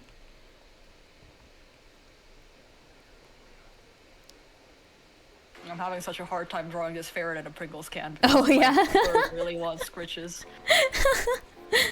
I mean, this is kind of like a slug cat cleaning a pipe as a ferret in a Pringles can. Hey. The ferret is there just to clean the Pringles can. We have found out the truth. Cats lick themselves clean, so slug cats probably do that and are able to eat the scum. I guess, yeah. Can they, like, digest it? Probably. I don't know, man. The biological intricacies of slug cats remain to be explored. I mean, I think it's a very interesting premise for a futuristic world where all animals have been bioengineered to serve some sort of purpose, and computers just do everything else. Where are the humans? You said they've ascended to the next life? They freaking die? Layer of the narrative where, like... I think that's like a euphemism for death, right? Like, I mean... No? Major Rain World spoilers of a story that you probably wouldn't even get to if you just play the game. Yeah, I feel like it's gonna be long enough before I play Rain World that I'm okay with getting spoiled. Yeah, I mean, it's not even a spoiler. It doesn't affect anything in the game. Oh, fair enough. So the world of Rain World operates on reincarnation laws. So, except beings have now become aware of their reincarnation and the fact that they can't escape to a higher plane of existence. So humanity's new goal is to figure out a way to perma-die, basically. Oh, I like that. That's really cool. And while they're figuring out a way to perma-die, they've appointed these engineered creatures to keep the world in check and keep the world like functional, and the computers to go through basically every solution possible to make sure kill that they them. can do a perma-die. Yeah. So do you meet like a human though in the campaign at all? No, they're all gone. Okay. So basically, the game happens after the humans have figured out a way to perma-die. Except now it leaves all the engineered animals that the humans left behind, and they're all stuck in the cycle of reincarnation too. Oh, that's really cool. Okay, I like that. It's a very that's some interesting, like, yeah, post-apocalyptic scene. I like that. Just, you never encounter any of that in the actual game. That's valid. I feel like the sort of hidden story type thing. Okay, at least there are like maybe hints in the game or something that tell you like, hey, you could do this and get. There's like murals and stuff you can look at. There's clear traces that like people used to exist, and the world is kind of in disarray because a lot of something's like went away. That's cool. I do like that. The ending does kind of like tell you, I guess, a little bit of what you're trying to do as a creature in this world, but mostly it's just up to you to like interpret, I guess. Mostly, I mean, you can play Rain World just as a survival game and have fun with it and have a fulfilling game experience. Fair enough. You can never encounter any elements of the story and just be fine with it. Also fair. I feel like if I were to play this game, it would probably take me long enough to get to this that I am once again okay with it being spoiled. Like, this is fine. I do want to play Hollow Knight though. I don't even know what's going on in Hollow Knight because I've maintained the completely spoiler-free intro that I have for it. I saw you play a little bit of it, so I know one thing about the Grubfather, and that's basically it. The Grubfather! Oh my god! You did see that Grubfather scene! That's the only thing I've seen in the entire game, by the way. Oh my goodness! What? Yeah, Lynn's only seen one thing, and it's the big scene with the Grubfather. At the end of the Grubfather story arc, let's say. This is all I know. Scene of the entirety of Hollow Knight. She's seen that. My introduction to Hollow Knight has left me with a rather not that scene. Yeah, that scene. That's the one. Do people know what I'm talking about? Yeah, that scene. Lynn's only seen that scene and nothing else. Oh, I also know Hornet exists, by the way, and I think she's cute. Yo, Selene, how's it going? How is it going? Fans of my beloved, heck yeah, we're doing all the Wisdomverse girls. I am making, oh yeah, I forgot to explain what I'm drawing today. I am drawing all the Wisdomverse girls because I am going to make new profile cards for the new ones. So I've already drawn the others, but clearly we've got 3 new girls. Okay, 2 new girls, except I'm redoing Dot because my old design for Dot was good and I did like it, but I didn't make it clear. Like, I didn't make a few things clear and I changed one thing. So I've added these kinstone clips to the cape that she wears, and the cape has always been a rock cape, but I never added the details to that properly, so it's now clear. It is a rocks cape. By the rules of Wisdomverse, Zeldas get to have items from their links if the link has 2 of that item or more. And Minish Cap and 4 Swords, I believe, both have rocks capes, so Dot gets to have the 4 Swords version of the rocks cape, and that works. Actually, no, I think I gave the Minish Cap version. Whatever. She gets one of them. And then the kinstone clips are really nice. I like this little design. I thought of it recently. I was like, oh, I want to add that to the Dot design, so I'm adding that to the Dot design. She's got little clips that like hold the cape on, and they're kinstones because like they bring good luck when you click them together. It's nice. It makes sense. Have you erased the old design for Aurora? Yeah, I guess most of it has kind of been replaced. I think it's in the Echo introduction post. You'll see like a little You'll see like the little like sidebar contain the old Aurora design purely because I use that as like a reference sheet to draw the new Echo. Yeah. Yes, people did guess that specific spoiler mob about the old Aurora design. This is true. Yeah, it's among the references in the Echo post if you want to see it. Yeah, there was an old design for people who might have joined a little bit more recently, like after Echoes of Wisdom. There was a previous design for the Zelda from Adventure of Link, and that design is essentially gone now because I'm not using it anymore. But most of the details of that have actually carried over to Echo. So when Echo gets cursed and her hair turns red, she does, and she wears the full red dress, she does kind of look like that. Are you working on something related to that? I'm excited to see it. Always love to see more Aurora and or Echo content out there. Draw Either fan or. art of Lynn's thing. draw fan art of my things. I really enjoy them. Draw fan art. I mean, Lynn, you started drawing because you wanted to see fan art of things that people would not make fan art of, and this now is people are making 100% fan art true. of stuff that you make. So yeah, this is actually really cool. It's not cool. Yeah, it's a cool, it's a cool thing. Niche fandoms for the win. Heck yeah.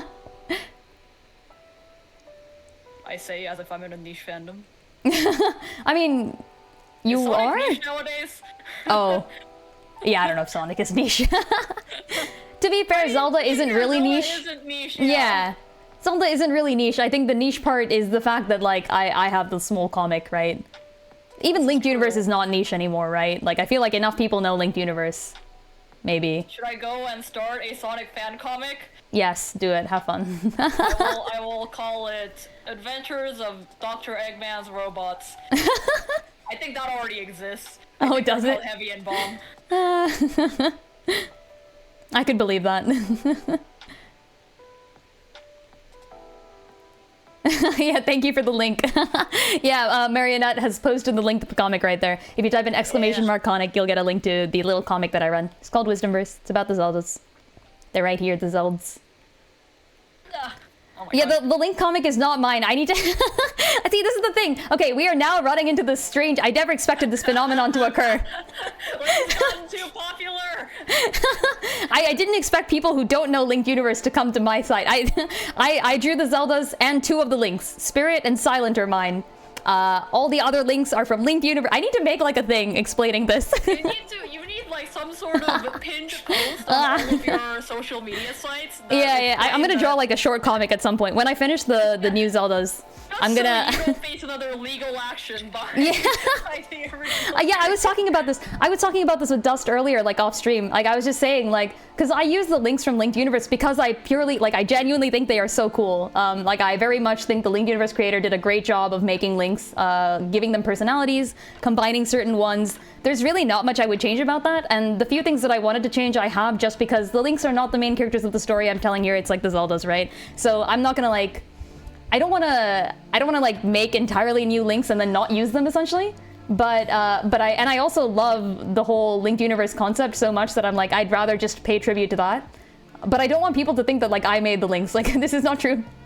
I stole the links. They are from Linked Universe. I think most people know this. Yeah. I think most people are aware of this probably, but I need to make this like clearer somewhere. Oh yeah, the Linked Universe author liked one of my posts recently, and I was like, yes. Hell yeah. Every time the Linked Universe author likes one of my posts, I go, yeah, let's go. Mad respect for her. She started the shit. It was great. You haven't actually gotten into any trouble, right? No. I think Do you actually have any reason to suspect that the Linked Universe creator would not like what you're doing? well, no, I just like from my perspective, right? Like I don't want. It's not that I think she wouldn't like it. I just don't. I want everyone to know that I've gotten the links from Linked Universe because I want them to check out Linked Universe. Like it's not that I think she wouldn't like it. It's that I wish more people knew. I don't know how we've gotten to this point, but some people are coming to my site and not knowing Linked Universe, and I wish they all knew Linked Universe essentially. Yeah, Linked Universe and Wisdomverse crossover is my endgame. So I started Wisdomverse like a good number of years ago now, I guess, like 2 years ago, 3 years ago. It's not too long ago in terms of years, but you know what I mean. Like it's been a while. And back then, I think Linked Universe creator had been very open about the fact that like, or they hadn't said anything about the fact that they would or wouldn't use the Zeldas. And so the fans had their own Zeldas, and this was like sort of my concept of the Zeldas that I thought maybe like should be doing their own thing too, you know, just like for fun, while the links are up to their own stuff. This kind of started off as like a companion to Secrets We Keep, and then yeah, it's like a fanfic of a fanfic essentially. Although at this point, it started off that way. I think at this point, Wisdomverse has become its own thing. Like, I've changed way too many things now from Linked Universe. And I'm not going to go back on any of those changes because I do need them. But all of those changes mostly stem from the fact that, like, back when I was developing these theories and putting these dots together, so to speak, they weren't really, like, accepted in any way or the other. Like, I think the Linked Universe creator clarified them later, and like I had already come up with plans for that before, and I was like, I'd rather keep to the plans that I have and tell the better story that I want to tell for myself, like with my characters, and then like she has things that I'm sure she wants to tell with her own characters that probably like need the details that she's saying. But I think, yeah, like I can list all the things that I've changed. So like Hyrule Warriors, all characters in Hyrule Warriors in Wisdomverse remember that they were from Hyrule Warriors, and I will account that. Smash Brothers is canon, and the 4 Links and Zeldas, so there's like 4 Links and 4 Zeldas who have been in Smash Brothers, they vaguely remember it as if it's a dream. Legend and Fable are siblings, they're twins specifically in my version. Shadow is real, and Four Swords Adventures, the manga, is canon to Wisdomverse because I refuse to take out Four Swords Adventures from any of my Zelda headcanons. Spirit and Phantom are not Wind and Tetra. This is because Wind and Spirit are very similar, like in terms of the links. If you're trying to like think of similarities between the links, there's a lot between those two, but Phantom and Tetra are really different. Like the Zelda from Spirit Tracks and the Zelda from Phantom Hourglass and Wind Waker are different enough characters that I wanted them to have their own stories and arcs. So as the Zelda writer, I had to like separate them, which means then now Wind and Spirit have to be different people. I think I'm missing like 1 or 2 more probably. We'll see. Yes, someone did a fan art of the Link celebrating the wins from the Wisdomverse poll. Yeah, that was really cute. I reposted that to my blog, so if you want to check out the Wisdomverse fan art showcase, it's in there. It was so cute. Personality-wise in the game, Wind and Spirit are really different. In the game, they're like pretty similar. They're not as different as Tetra and Phantom, I will say. They are a little bit different, that's true. Spirit is more like rule-following for sure, and Wind is more of a rebel. He also gets shaken around a lot by like random people.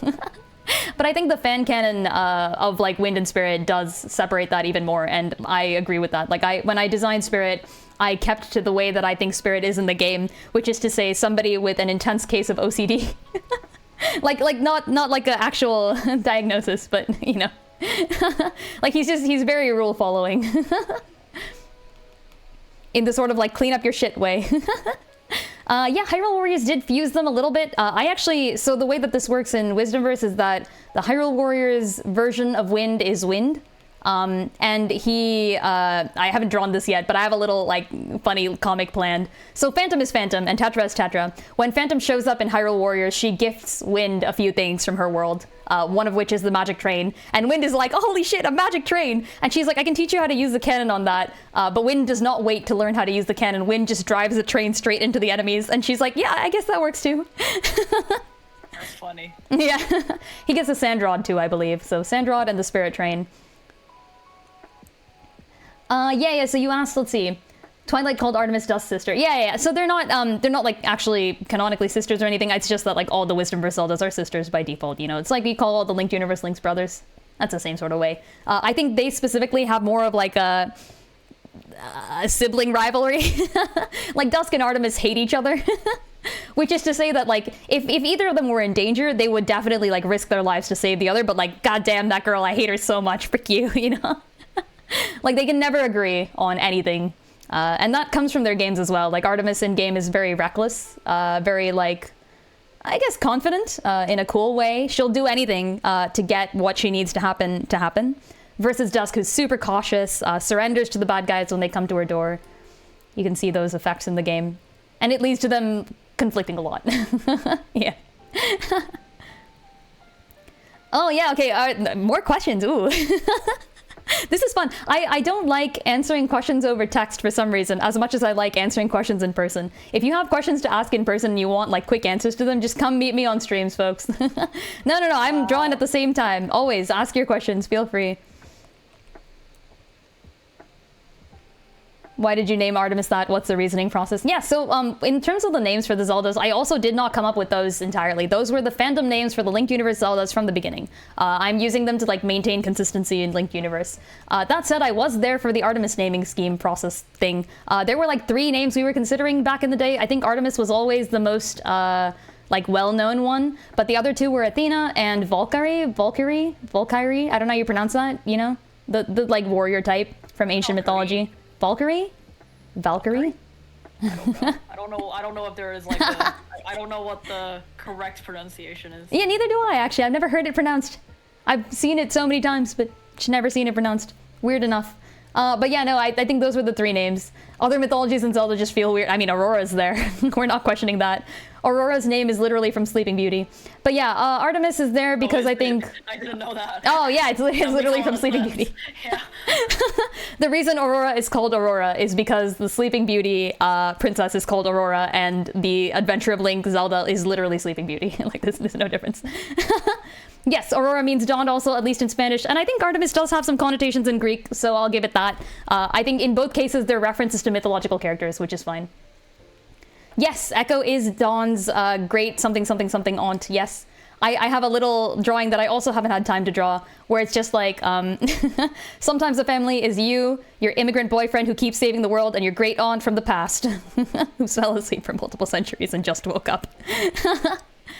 Yeah, Zelda 1 and 2 do feature Jesus from the Bible. This is kind of true. The characters have crosses, use crosses on things, etc., etc. Cross on the shield. There's a church, there's a priest in A Link to the Past. It's kind of retconned. This is also true. By the remake of A Link to the Past, they removed the references to the Christian church and just put in like a sort of normal priest. But it was there. And Zelda 1 and 2, like, as in like, it's just like priest instead of like the Christian priest. Yeah. Yeah, it technically hasn't been retconned out of Zelda 1 and 2, I believe, just because, like, I mean, how are you going to retcon a cross, right? It's just there. It's a cross. Normal priest. I don't know. How else am I supposed to refer to it? Like a non-designate, non-religious... That's the word I was looking for. Dominate, yeah. Non-dominational priest. Yeah, there are no remakes so far of 1 and 2, other than the fan remakes. There's fan remakes? There's a fan remake of Game 2, I believe. I've not played it, but it is on my list of things to play. They could use the royal family. Just hold up like a little triangle and be like... The Triforce compels you! Get out! I would like that. I think that'd be cute. Yeah, I think they very much could. I think for Hyrule's Shield, if they wanted to, they could just replace it with Wind's Shield, like Wind Waker and Minish Cap have the same sort of wooden shield design. They could put that in there if they wanted to. I'm also fine with it remaining Christian. I don't think that's a problem at all. I think it's like a reflection of where the series began. Link himself is essentially a reference to Peter Pan. Like, isn't that like the whole thing? Really? Yeah. I didn't know that. Pretty much. What reference to Peter Pan is there to make? I mean, he's kind of Peter Pan-like, I think. I believe. Also kind of Robin Hood-like. He wears green. Yeah, you guys, like, there's like the green in there. There's the cap, the sort of like fairy-like nature. Okay. Yeah, then there's like a few things, like Tinkerbell and like, you know, etc. Oh, okay. Oh, I never made those connections. Yeah, this is like the thing. There's also like a little bit of Robin Hood, I believe, but not a lot. Essentially, things can influence other things, yeah. Yeah.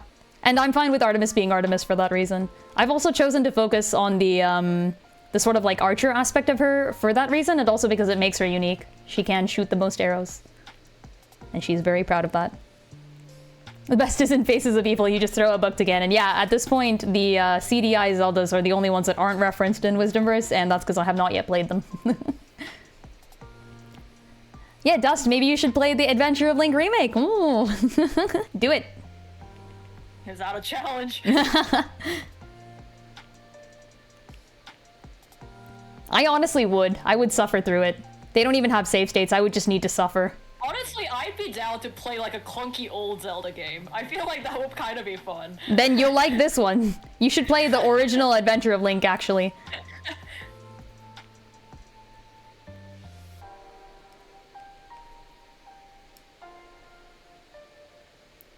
Going off what you said about your Zeldas getting duplicate items, yes, if duplicate, then it's fair game. Would Lullaby have gotten any of Link's equipment from when he was a child? He doesn't get duplicates of them. I don't think he gets duplicates. He just collects his old stuff again, right? In Majora's Mask? Also, the other question is, like, it's fair game, but would Lullaby want those items? Like, does she want a slingshot? Probably not, because I've given her the whole, like, throwing needles thing from Smash Brothers. I think throwing needles probably outclass the slingshot, maybe. Maybe not. Maybe sometimes you just need a slingshot. Oh, Lullaby does specifically wield the Gilded Sword from Majora's Mask. There is a reason for that, and technically the reason is already hinted at in a few different places. This relies on people having read the AO3 fic, the Founder's Call, though, like the intro fic for Wisdomverse. If you want to go figure out why Lullaby wields the Gilded Sword, then you can do that. The sort of hint for people is that Time did not give it to her. Time does not know she has it. That said, I don't think there's really enough details yet, and I haven't focused on it yet. There is like a thing going on there for why she has the Gilded Sword. She doesn't even know where it's from, but she has it. I drew a ferret in a Pringles can. Woo! I have achieved greatness. This is the most... Wait, I'm looking at it now. That's hilarious. He's wearing the Pringles can. I love it. Oh, man. I like the green, actually. I thought Pringles were red. Is this not correct? Green is the sour cream. Lynn, how many Pringles have you had in your I don't life? like Pringles. I actually also don't really like Pringles. Why are we... Still, I've encountered Pringles. Pringles are like the worst potato chip.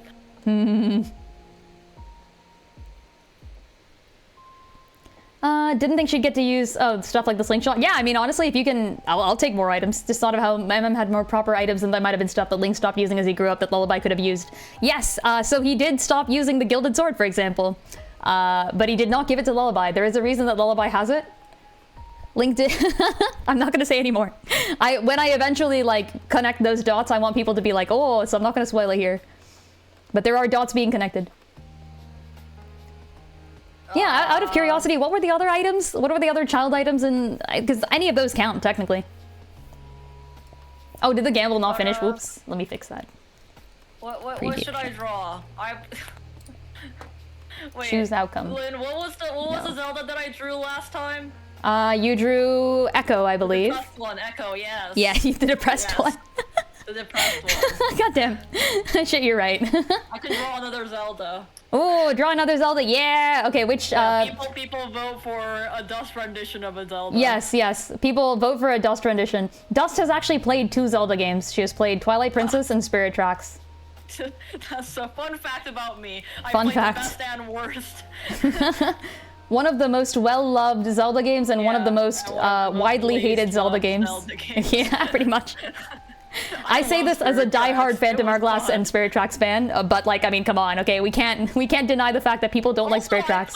I played it's just me. Tracks, I think before Twilight Princess, and then I think so. I think I played Spirit Tracks before Twilight Princess. I guess so did I, actually. My first Fair enough. impression of the usefulness of Zeldas was way off. Oh yeah, true.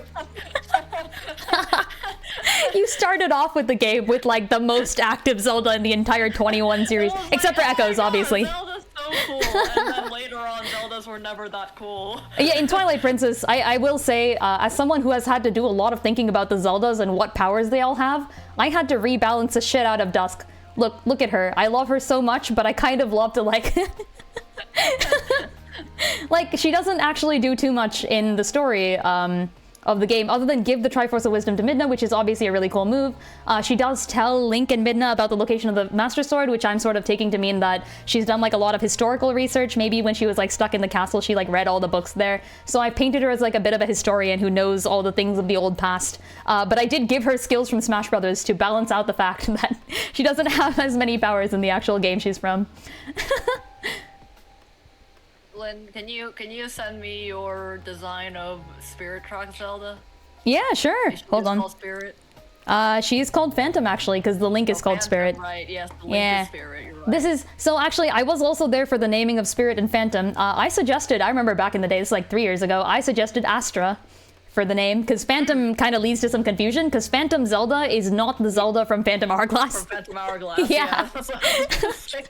It's so confusing, but you have to admit that it is a really fitting name. She is a phantom, she's a ghost.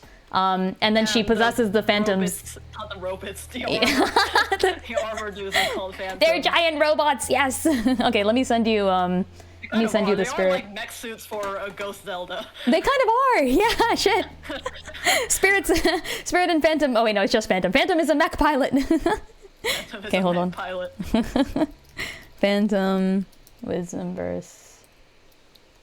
Let me send you the little design sheet. I love Spirit Track Zelda's original design.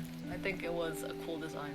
Oh yeah, She definitely. Like hair things, right? Yeah, those are actually, so they aren't really her design actually. They started off in Wind Waker, and then Minish Cap is the same one, and then this game. Oh, does so, Minish Cap Zelda have that one too? Yep, they use the exact same design for Minish Cap Zelda, I believe maybe Four Swords 1, Wind Waker, Phantom Hourglass, and Spirit Tracks all have the same Zelda design. I did not know that. Four Swords Adventures has a different Zelda forward. design, and that's what Dot is based on, because it's different.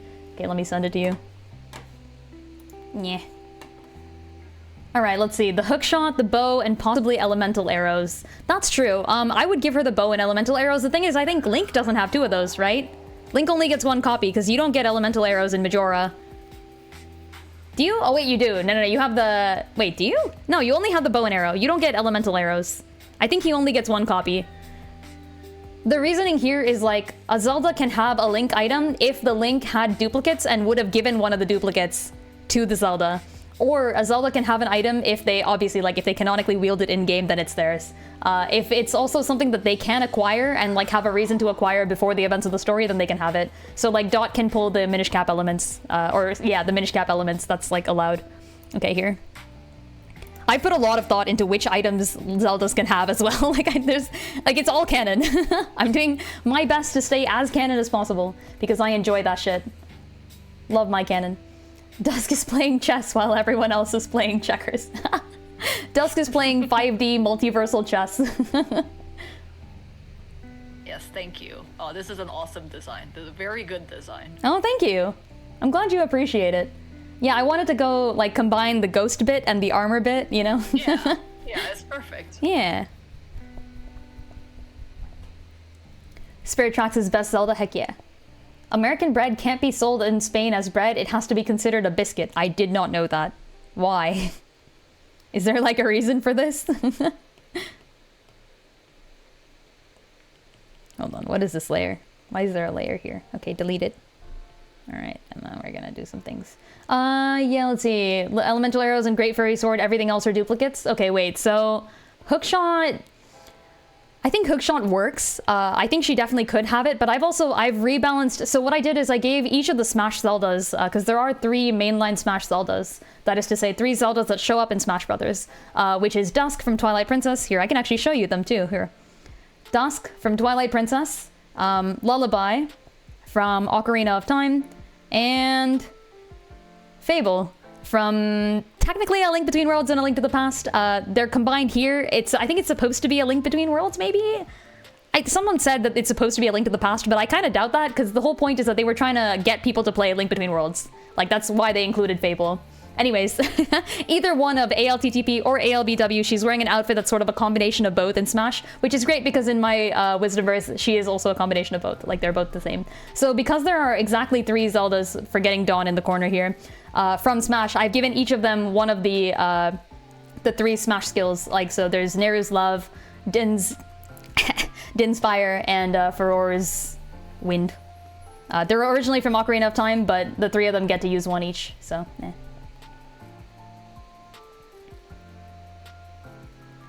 So yeah, I'm not sure if the hookshot would help if you have access to Furor's Wind, which in Smash is like a short-form teleportation. She does also have that ability in Ocarina of Time, so it's like, it's not really too far from canon, which is what gives me the ability to just say, like, okay, she can have that.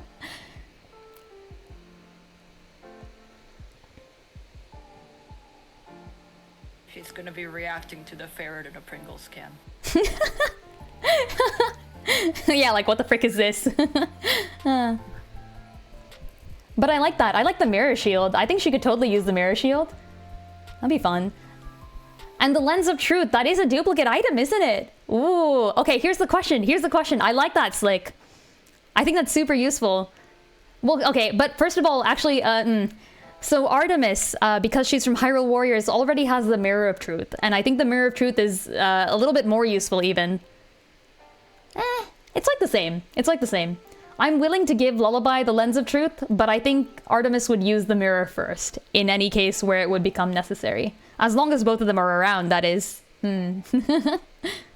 Yeah, I like that. I think she should have the Lens of Truth, because you do get to play it in both Ocarina and in Majora. The question is it the same one? So the reason I never counted those as duplicates is because I feel like the way it works is in Majora's Mask, you're just picking up all the items that Link lost when he tumbled into Majora's Mask world, right? And this is evidenced by the fact that you can see Epona, like the same one that you got from the original, in like the ranch, like, you know, just chilling. So I assume all the other items are like that too, and Time actually just doesn't have any duplicates. Yes, I think she definitely should have the Lens of Truth. I think that's awesome. Yeah, I'm down to give her Lens of Truth. I think you can totally consider that canon. Yeah, I think I'm gonna rule out elemental arrows because you don't get to use them. I think bow she should have. I agree with that. Like, definitely. Most Zeldas have a bow, I believe. That's fair. Great Fairy Sword, I've given her specifically the Gilded Short Sword because I think it works better with her ninja fighting style. I think the larger, like, sword you would need more armor to be able to use a sword that slow. So I think, like, for her fighting style, the short sword, Gilded, makes sense. Also, there is a reason she's wielding that. And then Mirror Shield, yeah, I'm down. I'm down for Mirror Shield. There are 2 of them. The Sheikah aren't really a race, it's like a Hylian tribe. That's true. They're kind of a race. Like, they're like a race of Hylians. They're like a subclass of Hylians.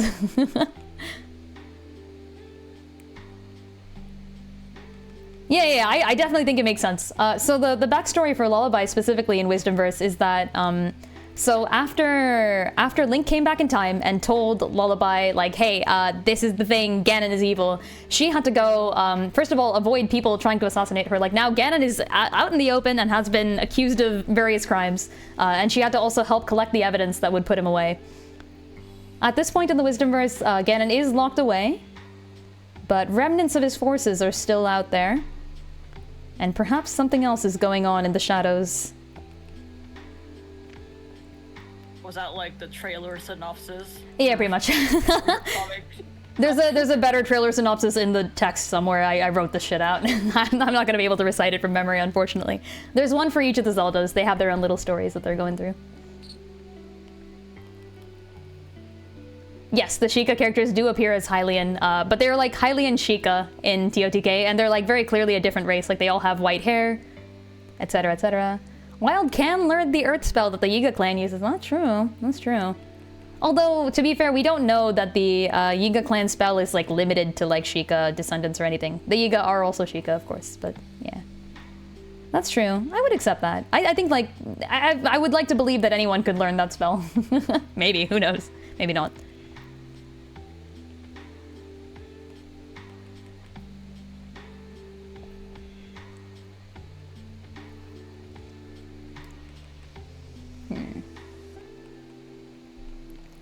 I need to make these lines clearer before I do more shading here, I think, so let's move on. Next one. Lynn, how long does it take you to, like, do a full page of your comic? Oh, it's so freaking long. I'm trying to find a more quick and easy style, actually. I'm always looking for something like that. But... Yeah. So for the Echoes of Wisdom comic, like the interlude that I just put out, I did spend more time than I usually would on a comic, just because first of all, I had to plan out the whole thing first, right? Like, I wrote... Uh-huh. That thing is like high quality too. It's higher quality than what I usually put out. Woo!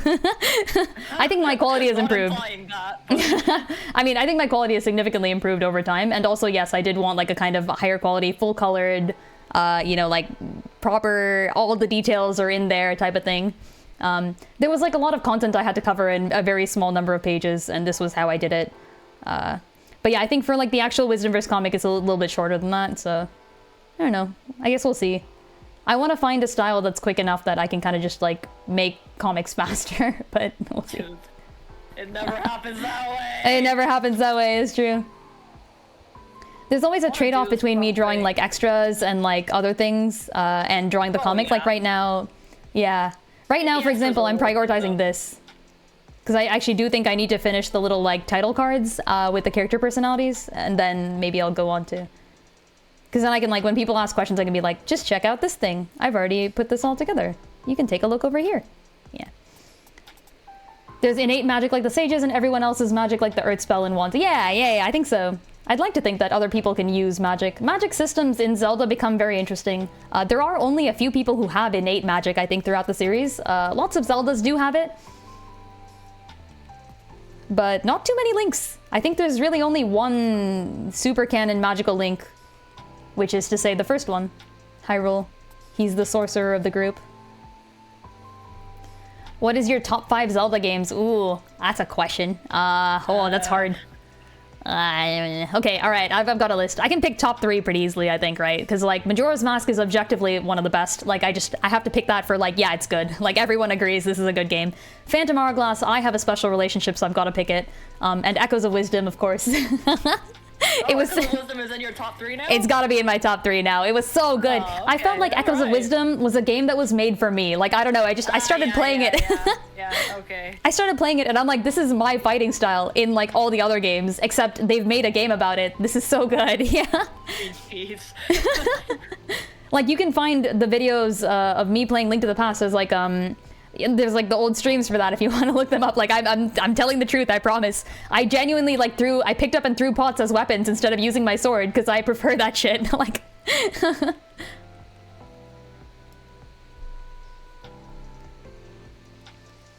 Hyrule and Time. Time, I actually don't think he doesn't start off with Din's Fire, Nehru's Love, and Ferora's Wind. Yeah, I think they're blessings of the goddess. They're like items, I would say. Not really items, but you know, they were gifted to him. That's what I did think of that. I don't count that as innate magic. I guess you could say it is, in a way. Yeah, I would accept that. I think it's the same level of magicness as, like, the Earth Yiga spell for Wild, for example. Like, somebody taught him how to do it, and now he can do it, I guess, kinda? Not really.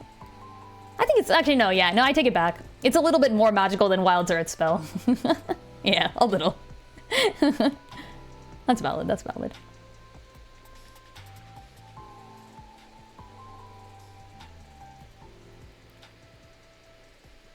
Somewhere I have an entire video with the ranking on Zelda she's played so far. That's true, I did do that. I did that right before the start of Echoes of Wisdom, so it doesn't have EOW on it. But it's out there. I don't even know if gosh, I don't think I put it on YouTube. I think I hecking forgot. Oh no. Oh yeah, no, please, like, feel free to give inspiration. I think I actually have a running list of things that other people have suggested to me and, like, the people who suggested them. So I'm gonna freaking add this to the list is what. What, in terms of games, or? No, just like, like theories, yeah. Like someone, I forgot, like I don't have this all memorized, but I remember the things that people have suggested. Somebody suggested earlier that Ravio wished on the Triforce to keep the rifts open at the end of Link Between Worlds. And I love that. They make so much sense. So I'm keeping that. Somebody else has suggested something that I actually don't want to spoil yet. I think it was on like the Instagram. But I really like it, so I'm gonna draw that.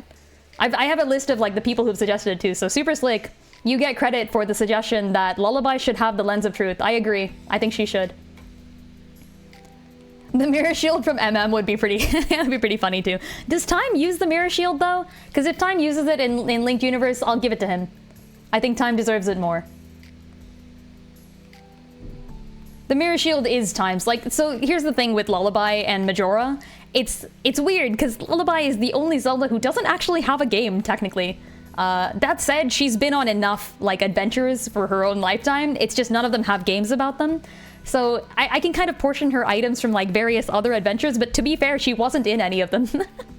Lens of Truth is very valid though, because she is a spy, she's a rogue, she's going around collecting information and hiding in the shadows and piecing together the only way to defeat Ganon for herself, which is getting that evidence. Getting that evidence, proving him wrong, and then sentencing him to the Shadow Realm. That's a really good question, Selene. Legend specifically does not have either the Harp of Time or the Scepter of Seasons. This is plot relevant. I will not explain why. Really good question. I put a lot of thought into that. Legend does not have either of those items. Yeah. I considered those. So there are certain items in the series that I consider game-breaking. That is one of them. Those are both freaking... Scepter of Seasons is not too bad, to be honest. Actually, you know what? I'll take it back. He can have the Rod of Seasons. I don't care. But the Harp of Time is really freaking difficult. It's too game-breaking. That is... Something is going on with that item. I will not explain what.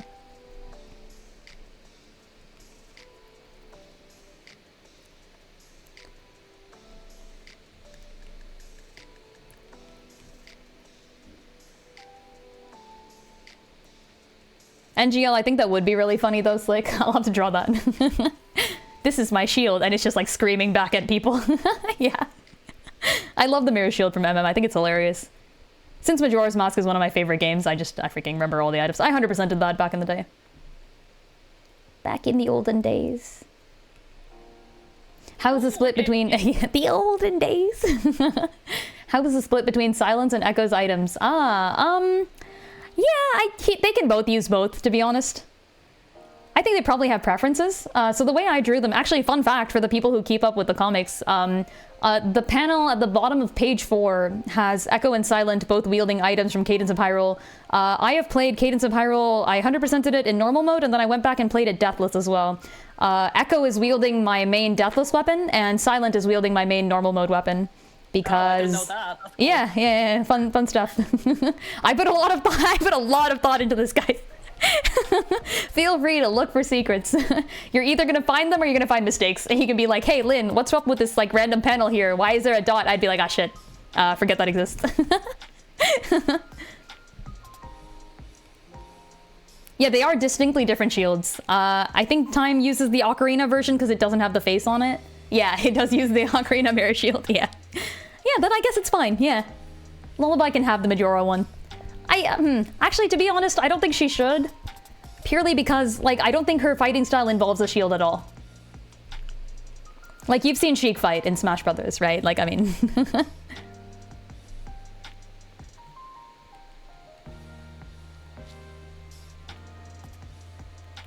There's a reason she has the sword. Once again, she doesn't have that for for nothing.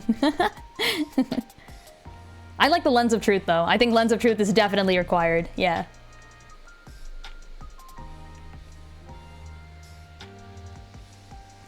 I think 2 Zeldas can definitely have truth items, too. I don't think that's a problem. The thing that gives Artemis priority for a truth item is that Artemis herself uses the Mirror of Truth in Hyrule Warriors, versus Lullaby never actually gets to use or see even the Lens of Truth in Zelda Ocarina of Time. So that is why I think Artemis gets priority, because she actually uses the item in her game, versus Lullaby, who just happens to have it as a duplicate, but I mean, still counts. And it fits her character, which is also important. Have the mirror more like a tool? I guess, yeah. What do you reflect with the mirror? Hey, you can reflect things with a mirror. Yeah, it's valid. You can reflect things. There's things to reflect. They haven't fought anything that's worth reflecting yet. Yet. Why was Lullaby instructed as a Sheikah? Ah, yes. So okay, you know what? Where's the freaking intro page? I wrote this better. I wrote this better in the past. I'm referring to my past self who did write this out. Hold on. Details. Okay. There. After Link... Okay, here. This is the Lullaby story. After Link confirmed her suspicions of Ganon all those years ago, Lullaby led the charge to lock the tyrant away. Impa's Sheikah training and Lullaby's unique skill set as a spy helped Lullaby secure proof of Ganon's conspiracy and kept her alive through the resulting assassination attempts from Ganon's allies. Now, remnants of Ganon's coalition seem to have allied with outside forces to restart a civil war that's picking up steam. Warhawks and protesters alike clamor for the Queen's attention while the fighting continues without end. If only Lullaby had more time, or perhaps just more information. That's it. That's the intro. Go check it out if you want more.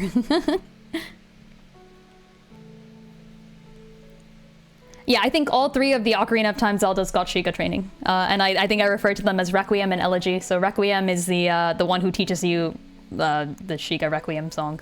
And then Elegy is the Fallen Timeline version.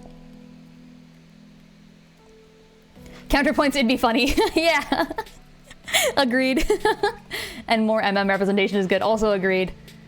We gotta give it better representation than Smash Bros did for characters. I mean, Young Link wields the masks, doesn't he? I think Young Link gets a taunt that's the Keaton mask, maybe? Maybe not. Young Link in Hyrule Warriors does get the Fierce Deity mask. Does he not? He doesn't have a taunt? He doesn't have a Keaton mask taunt? I know Hyrule Warriors does. I might be confusing them. That's why I don't remember. It's because I've got the Hyrule Warriors in my head. Alright, I drew Phantom. Woo! Wait, I'm gonna go look at the Phantom. Hold on. Pringles can. Hold on.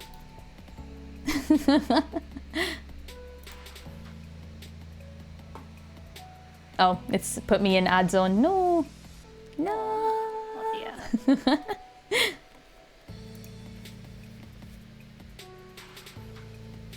Just waiting.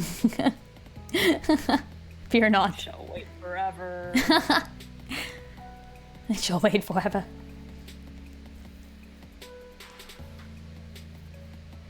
Dude, Twitch ads are like criminally long. They are pretty long, yeah. It's okay, it's 3 more seconds.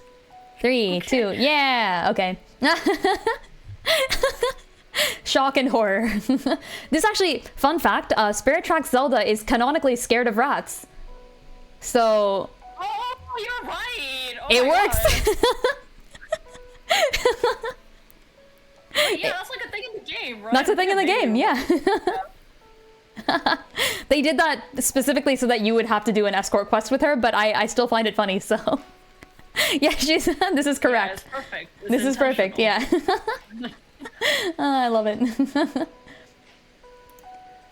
The only thing young Link gets is the bow with the flame arrows, but he's specifically meant to be from Ocarina, so that doesn't make sense. Oh, really? I always thought young Link would be major. I must have been wrong about that then. I take it back. I take it the heck back. Many sad. Many sad. I know that Wind actually is Wind for sure in Smash Brothers. I think he gets the Wind Waker as a taunt in all 3 games. I do remember looking that up just for fun one day because I was bored. But he does get to drive the Spirit Train in the background. So, you know, they did that. They allowed that to happen once.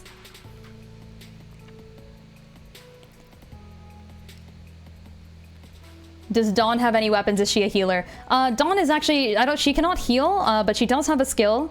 She's learned from the wise women of her era how to make potions. So she's actually sort of the apothecary of the group.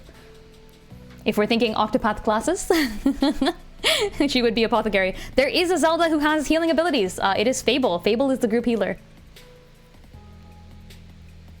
Fable canonically does heal Link in both A Link to the Past and the Oracle games. I know some people will say like, oh, but Dusk healed Midna in Twilight Princess.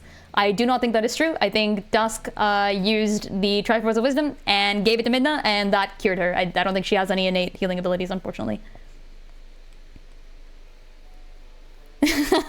Never think that the one related to plant life is just a healer. You never know. Yeah, Fable doesn't feel like a healer at all, but she does. She is the only Zelda with, I believe, canonical healing abilities, unless somebody can figure anything else out there. I don't think they have any other healing abilities. It's just her. From what I remember, it is just her, and she does it in 3 games too, so Fable definitely is the healer. She's the group healer. She's also got Pegasus boots, so she can run fast and she can heal, which is a good build. Heck yeah, Wisdomverse playing. A support build. She has a support build. I genuinely put thought into this once again. I think the Zeldas would play their world like a strategy game. I think they would think everything through and put like optimal builds on themselves. She does have a healing build on. Right now, she's not going to use it though. In the current arc, she is going for something else. You'll see next chapter. I've been alluding to magic time for quite long enough. I think some people know what it's going to be. Just can't see Fable being the Oracle Zelda. Yeah. It's a combination that I've chosen to keep in line with Link Between Worlds. I personally really like it. I think the game fits really well to have the same Link and the same Zelda be from all the games. But yeah, it's up to you.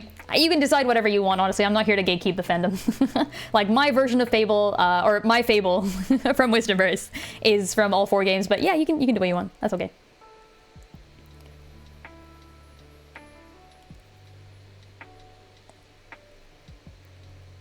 Fable feels like Donald, where she isn't really a healer, but she can heal if necessary. She is genuinely a healer, like main class healer.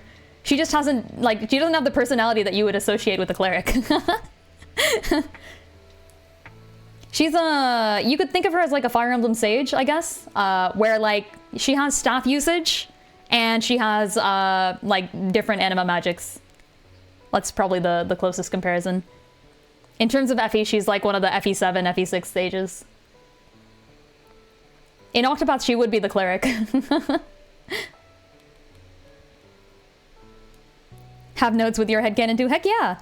I'm always glad to have people use, like, this is, it's here so that people can look at it and enjoy it, but if you want to, like, change things, like, go for it. I'm not here to police anyone. It just won't be canon to my thing, and if you want to use any of my designs while doing it, heck yeah, link me in there, I don't mind. Not a problem at all. Let's do some lines. When you think of Apothecary, you think of Shovel Knight. Oh, the character Plague Knight. Okay, who wears that? Fair enough. Oh. Yeah, same. I was like, if I had to give Shovel Knight a class, I do believe it would be Knight. But that makes sense. Is there like a Plague Knight? Interesting. Who wears a Plague Doctor mask, but his thing is making bombs. Ah. Oh, that sounds like my D&D character. Dusk, you remember Theria? Oh, yeah. She was an apothecary, though, right? Yeah. She's an apothecary, exactly. Oh, like this, so Super Slick said, whenever you think of apothecary, you think of this character who wears a Plague Doctor mask and his thing is making bombs, being more of like a dealer than a healer. I see. Yeah, Theria was like my D&D character was a thief, but like I went heavily into like poisons and potions, and then sort of like I sort of made myself a like a backwoods healer.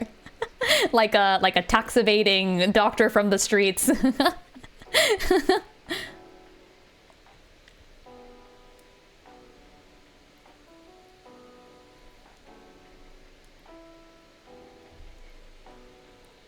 Okay, now I gotta do lines. I dislike lines. Lines are difficult, but I must do them. They must be done. Non-traditional cleric personality. What?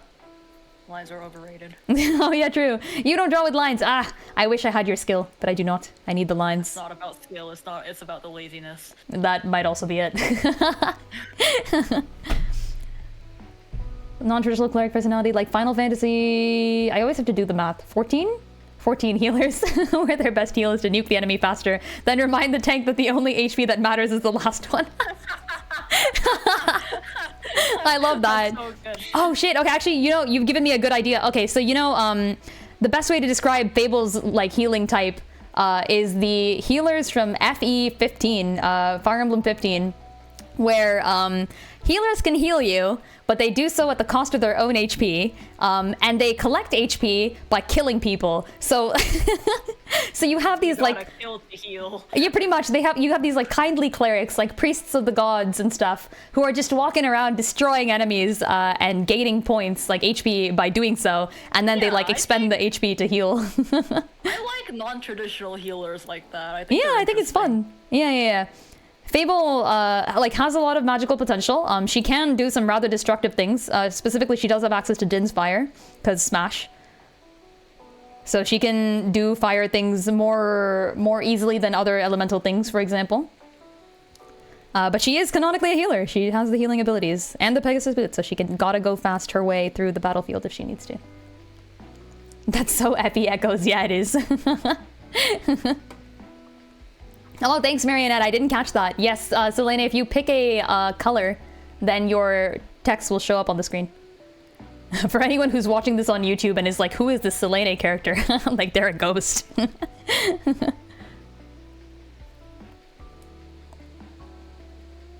Alright, I did 2 entire drawings. Woo! And it is 8:15, so I'm about to go off. I might stay for a little bit longer because I did want to actually finish some of the outlines here. And I have work to do today, but it's dependent on some code that is yet to finish running, so I can just wait until it finishes. I can work in on the clock again, off the clock again. It has to be done. It has to be done.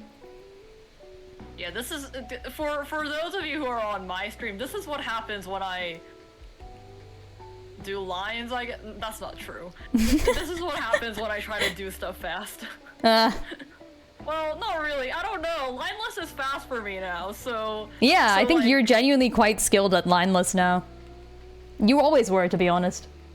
That's not true. But this is so true. That's not true. Do not believe the dust. Her lineless skills are unparalleled, in the words of Cyrus. That's not true. That's definitely not true.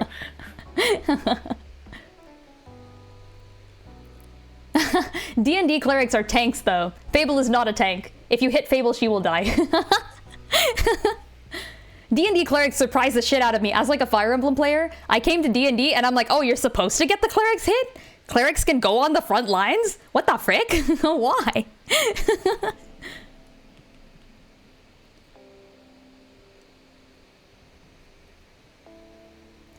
Did like the joining of Echo, Rhyme, and Aurora. Definitely take that. Fusion is probably the reason why you got obsessed with Zelda. Oh, thanks. I'm glad people are liking that. Yeah, I was saying this before. I don't know if Dust was on stream when I said this last, but shout out to like Dust and Ari and my other friend Cadence for just sitting there and listening to me talk for like probably hours about the theory and like and how everything is joined. I think Ari actually knows the ending of the Echo Rhyme Aurora arc because I'm pretty sure I explained all of that shit to her, and she was just sitting there like, "Why are you still talking?" Like, okay, no, I think I think she was enjoying herself to some degree as like a fellow Zelda fan. But like, kudos to all of their patience. Because I had to plan everything out, you know what I mean? Like, I want to know all the details before I go into it so I can allude to them as early as possible. Everything is planned. I know where it's ending. I know where it's going.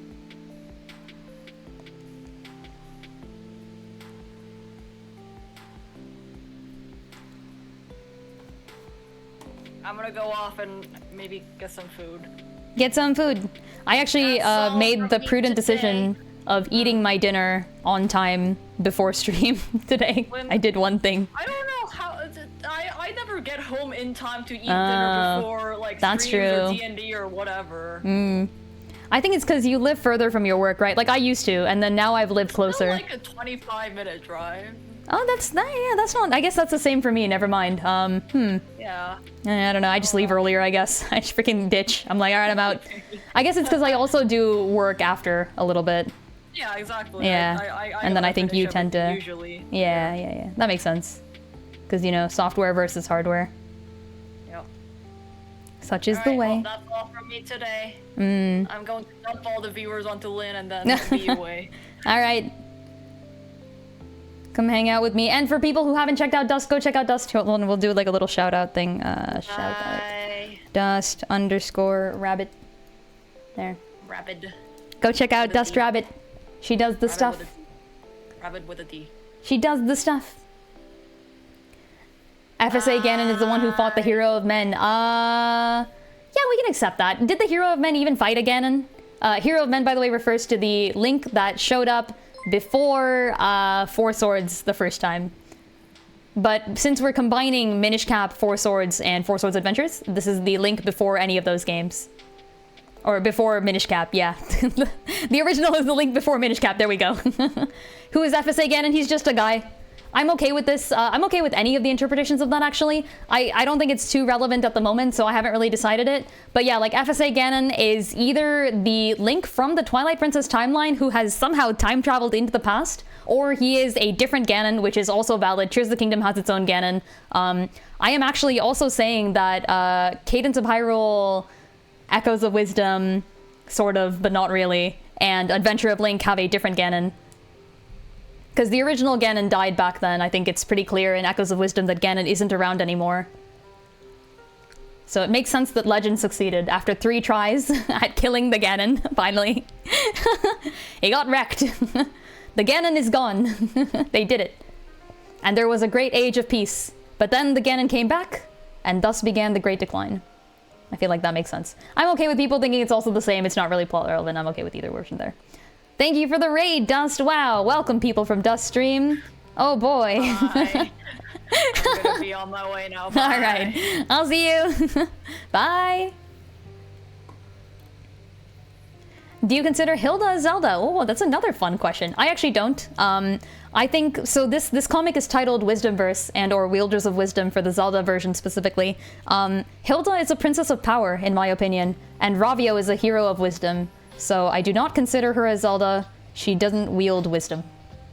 That said, Sonia from Tears of the Kingdom would potentially be a Zelda. I'm okay with that. Zeldas do not have to call themselves Zelda. Like Tetra, for example, doesn't call herself Zelda, even though her name is Zelda. I'm willing to believe that Sonia's real name is Zelda, and that she chooses to go by Sonia for reasons. Maybe, I don't know why, but maybe she does. Who knows? And she seems to wield wisdom as much as we know. So hey, you don't actually have to have the Triforce of Wisdom to be a Zelda either. Dot never has the Triforce of Wisdom, but she is a Zelda. So hey. My mind is fried. Oh, don't worry. Don't worry. That's all of us out here in the Zelda fandoms. I actually, I really enjoy thinking about this, so I've had ages and ages to like connect all the threads and put the little red dots between, the red lines, let's say, between the dots and the conspiracy theory board I have going for the Zelda series. I do actually want to finish this drawing specifically so that I can make a timeline properly. I have a timeline for the Links, I haven't made one for the Zeldas yet, and even the Links timeline is from like 3 years ago or something, so it has to be updated. This was, the Link timeline was made like before Tears of the Kingdom released, I think, so it's a little outdated now. This was back when like I included both the non-canon and canon versions of everything. I'm probably just gonna make like a proper Wisdomverse timeline and not include the canon stuff. I mean, now I will control the canon, essentially. I will make it all fit together. Yeah. Do you think Tetra's name is Tetra and the king whitewashing Tetra and changing her name because of an old tradition is rude? No, her name is Zelda. Like, this is a canon thing. So her name is, like, in universe, we call her Tetra because she's the 4th Zelda after the flood. That's like a thing. I'm pretty sure it's either implied or, like... It might be implied. It might not be, like, canon, but I think it's, like, close enough to be canon. Her name is Zelda. Tetra means 4, for context. For people who may not have known that. Like, the word Tetra means 4. So, like, her mother would have been called Tri, maybe. Oh, Try from Echoes of Wisdom? Speaking of COH, what happened to Octavo and the Skull Kid from Cadence of Hyrule? Could the Skull Kid... It is not said in the game. I don't think it's said in the game at all, Selene. I think that's, like, implied. I don't think it's canon, but it's implied. Could the Skull Kid still be around post-Great Decline, considering how it's implied that Skull Kid is implied to be the TP Skull Kid? Yeah, I'd be okay with that. Yeah, he could be the same guy. I think Skull Kid doesn't do... What does he do in Cadence? I don't remember. It's been a while. What does he do in Cadence? Wait, he's a different guy, right? I think he's actually canonically a different guy. There's like a Deku Kid who follows you. What does the Skull Kid do? Hold on, Skull Kid. Cadence of Hyrule. Cadence of Hyrule. Is he from the DLC? You get the... Oh, this is called Mask. That's not correct. Skull Kid. Yeah, it's a DLC, right? Symphony of the Mask. Yeah, I think it's not... I think it's sort of not the same guy. That's what I felt like to me. I could be wrong, though. Because he, like, he uses the masks, and then he, like, fights all the people, and then you kill Ganon, right? This is from the DLC. He has his own little campaign. And it takes place in a different world, too. Yeah. I'd be okay with either version. Yeah, he could be the same, he could be different. I'm fine with either one. Yeah. How the frick is implied written? Don't like implied things. Like lied. That's hilarious. I think it is implied, and it's something that I think makes sense considering that the rest of the Zeldas are all called Zelda. There had to be a reason why this one would not be called Zelda, so yeah. Don't think it is, it was just comparing MM and TP. Yeah, I fully agree that Majora's Mask is the same Skull Kid as Twilight Princess. But actually, it's a good question, actually. It's a good question. I wonder, is he the same guy? He feels more responsible, is the difference. Either way, he would have to be a different guy by virtue of just being in the Downfall timeline. So, Majora's Mask and Twilight Princess are both not in the Downfall timeline. So either he's the Ocarina of Time one who hasn't had the same experiences, or he's just a different Skull Kid. That's okay. There are more Skull Kids. Like it being her name and not being called Zelda so she's not found. Yeah, I think like one of the reasons she goes by Tetra is definitely to maintain the secrecy, right? Like Ganon is looking for her. If she called herself like Zelda, the pirate captain, then Ganon would be like, oh, that's the one right there. Yeah. The royal family is dead, why not go forward? That's also valid. I think there's something to be said for like keeping traditions. Tetra herself probably doesn't care about it. She doesn't care about traditions at all. But like we can assume that like to some degree her parents did. They have like a photo of either her ancestor or her mother, we don't know exactly which, sitting in the chair with like, you know, the other advisors and such, the royal advisors behind her. So they do have some level of keeping tradition alive.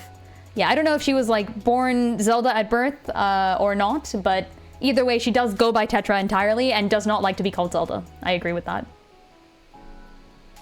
I personally think like her birth name is Zelda, but she was immediately called Tetra and like gets referred to that since then. Gets referred to by that since then. There we go. What's rude is the pirates calling her Zelda at the start of Phantom Hourglass like dead naming. I don't think it's the same as... I don't think she's that angry. Maybe she is, though. I'm okay with either one. You can view that however you like. Yeah, she gets mad at them, though, I'm pretty sure. Like, I remember her being like, it's not Zelda, my name is Tetra. But, like, they don't mean it maliciously. She's their captain, they would never. Yeah, she gets mad.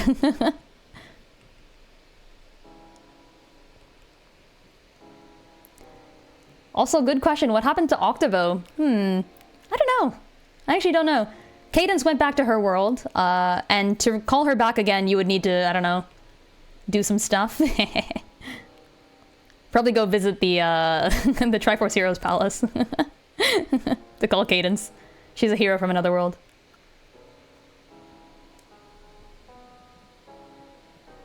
But Octavo, I think, is canonically from this world, right? Like, he is the Necrodancer, but like a different version of the Necrodancer? So he can't, like, go back to his own world. He is, like, a Zelda character, I think. I don't know. I did toy with the idea of making him the AOL wizard, but I genuinely think he's just too nice of a guy. Like, I don't think he would do that. Yeah, he's the Necrodancer equivalent of Hyrule, exactly. So he can't go back to his world, unlike Cadence, who can. Yeah, she respects the legacy to some extent. She doesn't care about it too much, to be honest. I think at the end of the game, when she goes off looking for new worlds and then eventually colonizes New Hyrule, she does that partially because, like, she liked the king and wants to respect the King of Hyrule's last wish. But also partially because she's like, hey, I could find some new treasures. I could heckin', like, get that shit. Let's go adventuring. Woo! She's heading off in search of new lands out of respect for the dying ancestor of her people, and also because she wants to frickin' find some gold and have fun.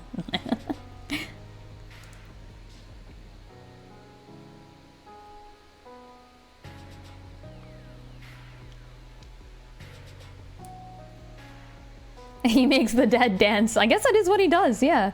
He's the Necrodancer.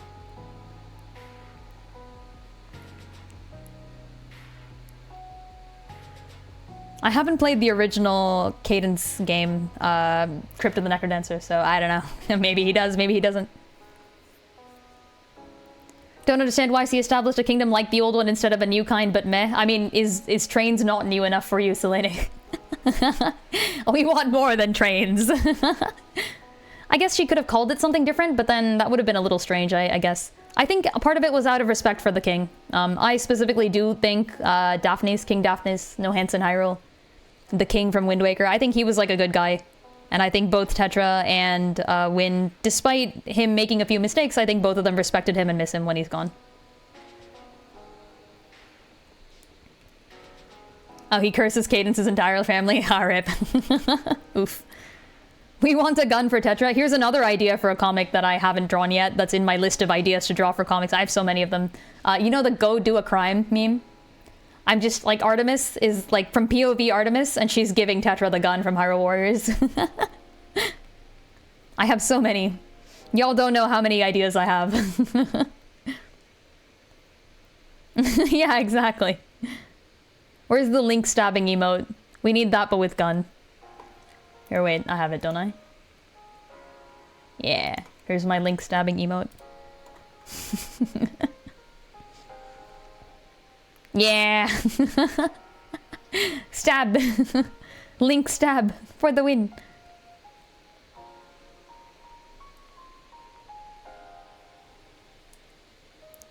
Sad that New Hyrule's people forgot about the spirits of good since colonization. Wait, well, what spirits of good? Oh, you mean like Din and Furor and Neru and stuff?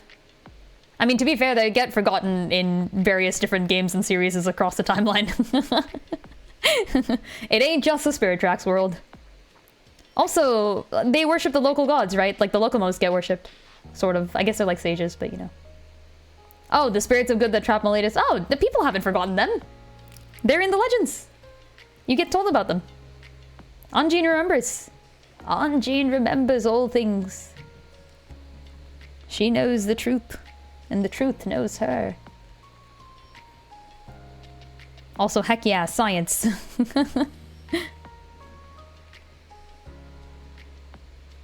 They don't believe? Is there really any? No, I don't remember that. Really?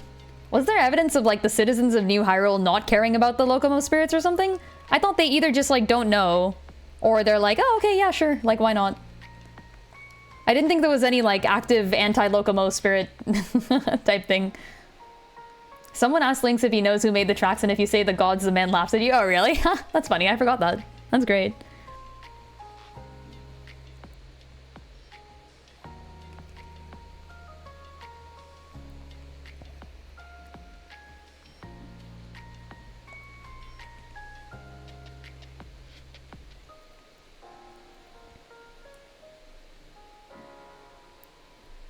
Be like, the gods making spirit tracks in my spirit tracks game? It's more likely than you think. Yeah, I feel like I remember the game having, like, the people of the game having at least a modicum of respect for the various nature slash Locomo slash engineering spirits that did their stuff throughout the game. Yeah, I really like the merging of magic and technology that happens in Spirit Tracks, right? Like, the Locomo people are very engineering-based, but they are sort of mythical beings. You could view them as religious figures, you could view them as, like, prominent scientists. Either one kind of works. They're all very clearly named after various train parts, which I think is so cute. Also, Burn, underrated character. I live and die for Burn. Okay, not that much, but I do like him. I think he's cool. I live and die for Linebeck, though. Linebeck best. Linebeck is the man, and we all know and love him. I'm pretty sure there was like a Tumblr Sexy Man poll about the Zelda series, and Linebeck hecking won. Narrowly beating out Girahim from Skyward Sword for first place. Which I find hilarious. It's freaking such a Tumblr thing. This is exactly what Tumblr would do.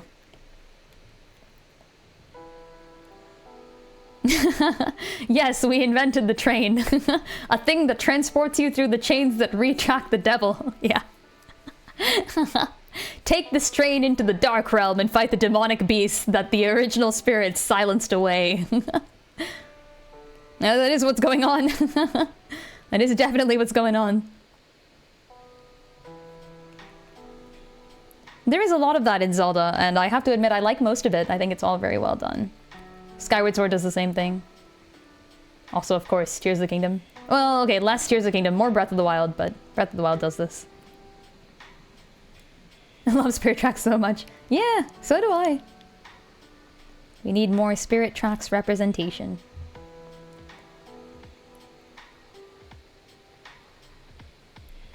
More tracks in my spirit.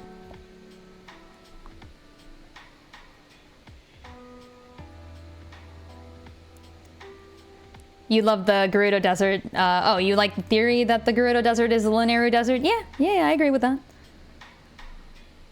I actually, I think someone suggested some things earlier that led to the fact that the Lanayru Desert might even be the, like, center of Hyrule. In the future, that is. Someone did, like, a map comparison.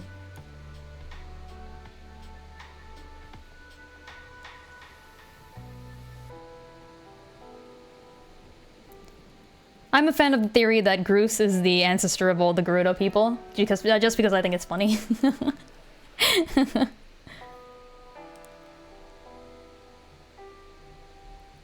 Like, every 100 years, another Groose is born.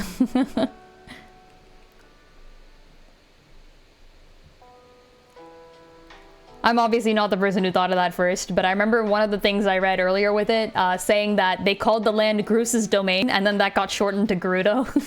And I was like, yeah. Yeah, they all, the Gerudo people all have the slicked back hair. I mean, he does have red hair. And you know what the Gerudo people are known for, is their bright red hair. Mm. They could get the dark skin by just, I don't know, being in the desert long enough or something, I don't know. I'm brown, I can allow that. Oh, heck. The layer changed. No, why would they do this to me? There. Just heard Girahim and Tumblr in the same sentence, and I don't like thinking about the implications. I was talking about the fact that on Tumblr, I believe they held a Tumblr sexy man poll from the Legend of Zelda series, like who is the sexiest in a Tumblr way, which means like somewhat pathetic, hot, but in a way that makes them very like step-onable. and I think Linebeck won by just narrowly beating out Girahim from Skyward Sword. Which I find hilarious. I think that's so valid. You're of the opinion that Breath of the Wild is the real world and the rest are legends. Damn, oh gosh, okay. Wow, just consigned the entire Zelda series to the Dream Realms. I personally almost have the opposite opinion, in that I think Breath of the Wild is a sort of merging of the 3 timelines. All things have combined into Breath of the Wild. And, Selene, did you start with Breath of the Wild, maybe? Out of curiosity? Like, was that your first Zelda game? Dreams are just another world? I do agree with that! Hey! Heckin' Link's Awakening. Thinking Nintendo Black Crisis, who has an entire series of comparing the maps of Hyrule to figure out the story. Oh, nice, yeah. I do pay attention to the maps, but I pay more attention to characters, I think, when I'm doing my thing, so it's always nice to see the people who take, like, geographic account. I personally think the Downfall timeline fits really well in terms of maps, but, like, other than that, I mean, there's not too much consistency in the series. Things change location all the time. That's okay. That's how it works. OOT Lost Woods are either the Southern Woods or the Faron Wetlands. Yeah, I think that's rather self-evident, right? I mean, yeah. No? I don't know. Like, yes, the woods are the woods. This is correct. Your first was Phantom Hourglass and you hated it. I can't relate. Okay, you came back to Phantom Hourglass and you liked it later. Okay, good. Good taste. You are hereby allowed to stay on stream. No, I'm kidding. I would never cut someone out for having a different opinion than mine. I'm a well-known Phantom Hourglass fan, I think. I think that's pretty obvious by this point.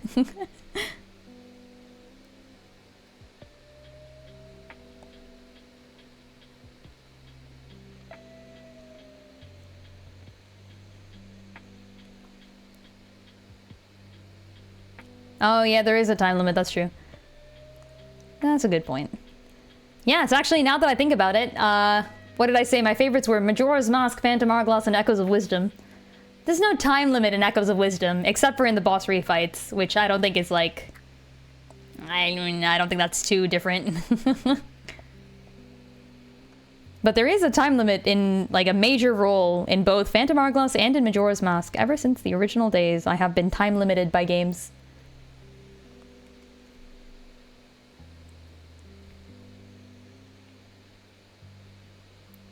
Wait, Mom, you haven't played Echoes of Wisdom? You should give it a try. I think you'd enjoy it.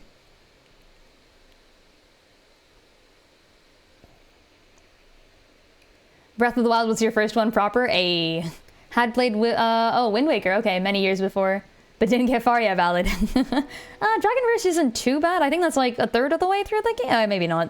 Maybe a little less than a third. Can't play because console's expensive. Oh, you can emulate it. I have played most of my Zelda games on my free Nintendo PC.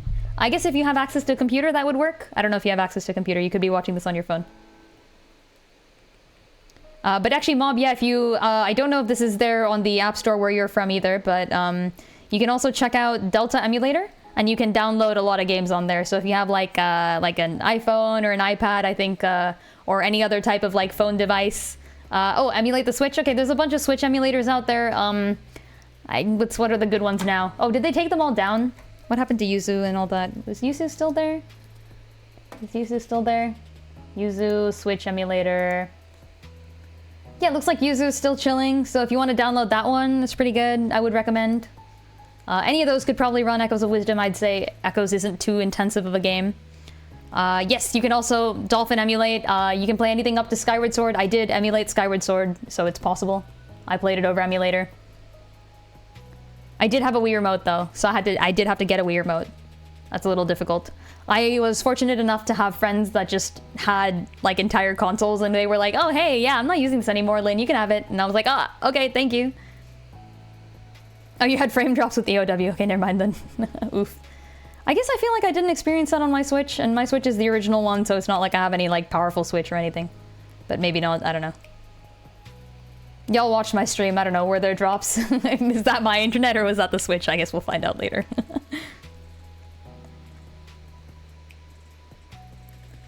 TOTK sages are clearly the Ocarina of Time sages without Impa and Saria, with Minoru and Medley. Well, yeah. I think the comparison here, there's actually a lot of sages across the Zelda series.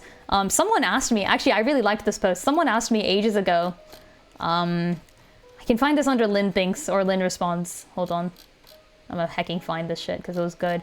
Someone asked me about the sages from Link Between Worlds and Link to the Past.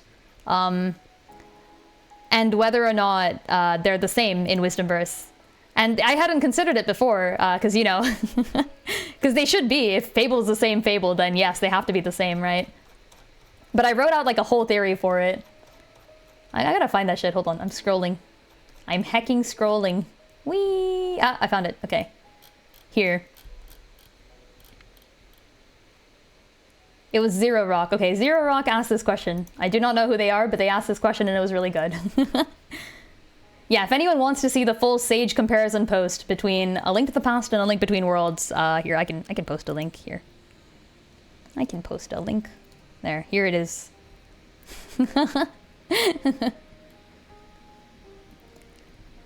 So it's like, if you were to merge all the sages from A Link Between Worlds into their ALTTP counterparts, purely because A Link to the Past is between Link Between Worlds and Ocarina of Time, and Ocarina of Time and Link Between Worlds have, like, very similar sages.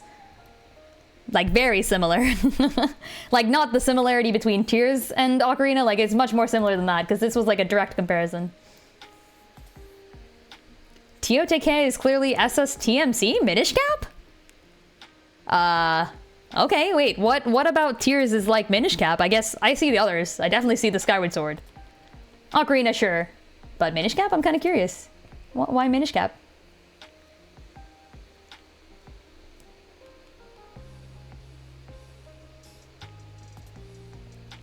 Oh yeah, Echoes of Wisdom Impa is a ninja granny, so it works. The Zonai are like the Minish. Oh yeah, I guess they are. Okay, you know what? Yeah, I famously do not like the Zonai, and I famously love the Minish, so I hate thinking of that, but shit, you're right. No, I don't want to think of that. No! I dislike.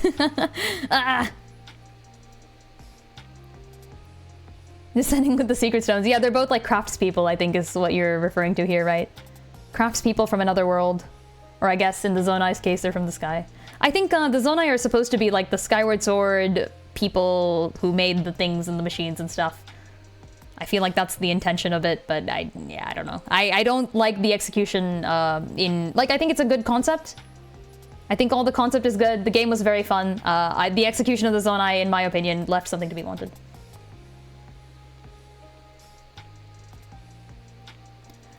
Don't like it like a reboot, but think it's just the more reason. Yeah, I mean, I think there's things that they could have done that are very easy that would have fixed the issues I have with it. Like, I think, like, literally just don't say, I'm the first king of Hyrule. Just say, I'm a king of Hyrule. Like, that would be okay. You do not have to say the word first. There's a piece in there about, in one of the stones that you can find in the sky in Tears of Kingdom, there's a piece where it's like, the name Zelda, we've never heard a name like that before. It's such a strange name. There have never been any other queens or anything named Zelda. And I'm like, okay, way to forget the entire rest of the series. Like, I know what you're trying to do. I know that you're trying to, like, establish this Zelda as the same one who shows up in the past, but, like, there are other ways to do this. But alright, fine. Do what you want. What I don't like is the merging timelines. That is physically impossible. I don't think that's true. I think you can very easily merge timelines. In fact, we have a canon example of this. Believe it or not, timelines have been merged before. I point you to Majora's Mask, in which the ending is a merged timeline ending. Various different timelines of Link going across and changing different things. All of them come together at the end. By the power of Nehru, the goddess of wisdom, and the goddess of time. It is canon. Precedent exists in the series.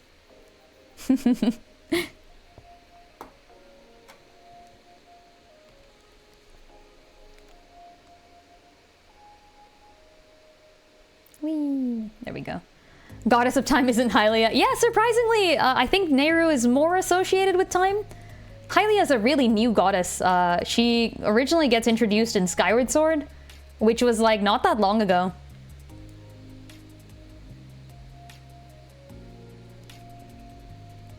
I feel like Hylia, if she is a goddess, should be the goddess of light. I don't know if that's entirely canon, but that's what it feels like to me. Nehru is definitely associated with time, though. So, like, for example, Nehru in Oracle of Ages is the goddess there.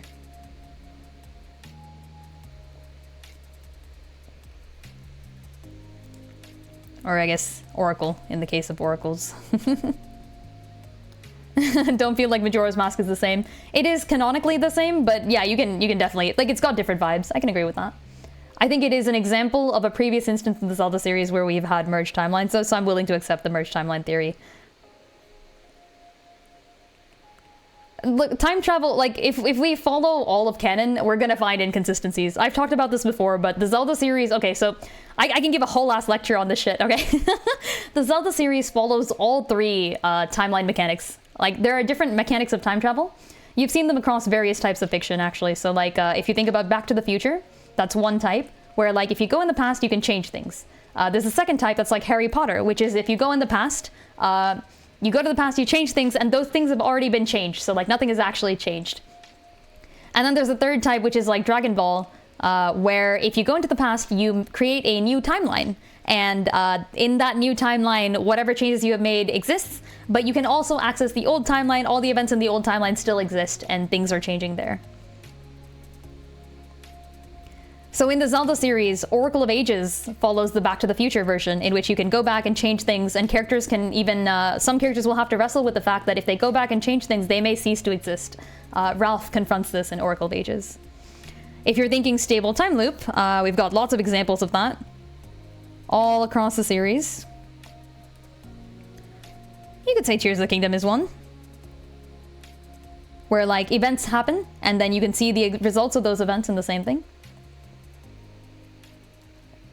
Good night, Mariana. Thanks for stopping by, as always. Hope you have a great night, too. I'm probably not going to be staying for much longer, either.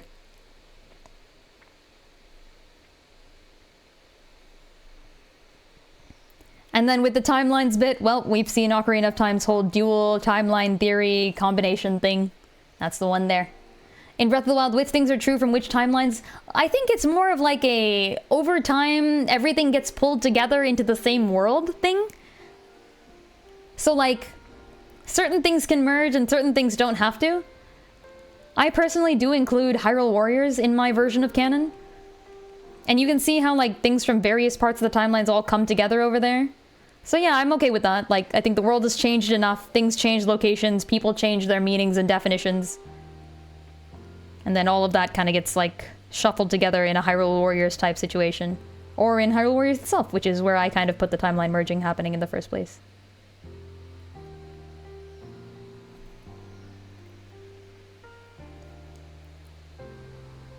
What the adult and child timeline nulls are up to. I think they never had access to the world because Ganon didn't break down enough of the barriers between the worlds. I think Ganon spent, like, all of the time before A Link to the Past just wrecking the barriers between worlds. Ravio's wish may have stabilized it for just a little bit longer and allowed, like, maybe a few, like, let's say, like, 100 years of peace. He was wise enough to see that that would be an issue. Like, he knew that the rips in fabric across time and space would be a problem, and used his wish on the Triforce to keep them stable for just a while longer. But eventually, someone had to deal with it. I think he did it almost as a kindness to Legend, maybe, even. I don't know if he knew when he was doing it, but it ends up being that way, right? Because it means Legend doesn't have to fight Null. Like, this man has faced enough. Let someone else take care of this one. And also, well, it's not like he knows. I don't think he meant to cause any problems, and I actually don't think he did cause any problems. I think Null might have affected the world much sooner, if not for, like, things like Ravio's wish holding it back. That's my little theory, at least. It's just a theory.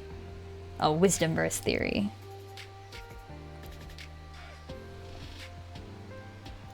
If I had to choose a timeline, I'd choose Fallen. Oh, to, like, live in? Yeah, I mean, mid-downfall timeline is kind of doing fine. Like, I'd live in Echoes of Wisdomverse. This is great. Don't think it has anything of adult timeline. Adult timeline, you mean like Wind Waker, right? Yeah, it does, the Rito. Oh, Breath of the Wild is Fallen timeline? Oh, you mean like to put Breath of the Wild in Fallen timeline. Okay, yeah, gotcha. Yeah, I think there's the most connections between Breath of the Wild and the Downfall timeline. I can agree with that, yeah. Oh, Orni or Rito? Okay, I didn't know what that is. Yeah. Yeah, they're not the same, that's true.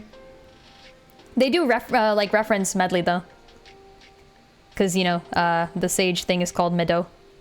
And they're all, like, distinct references. So, for example, there's an ocean in, it's not even an ocean. It's like a little lake in Breath of the Wild that's called Lineback Lake or something.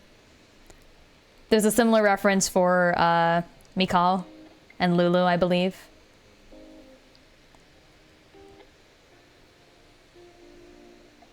Legend faced way too much, yeah.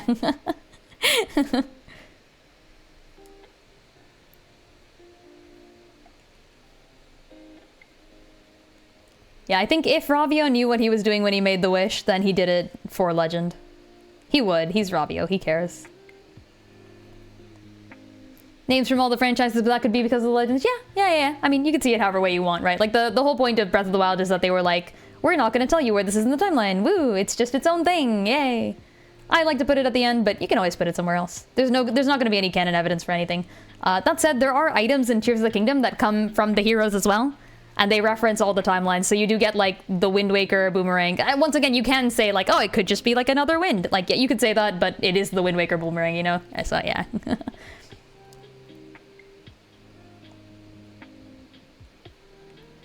They're gonna do that. They're gonna maintain their, I guess, like, obscurity. Yeah. Silent and Sky would be two good buddies. They would. Sky's a really chill person. I think Sky gets along with everyone, right? Like Linked Universe Sky. From what we know of him.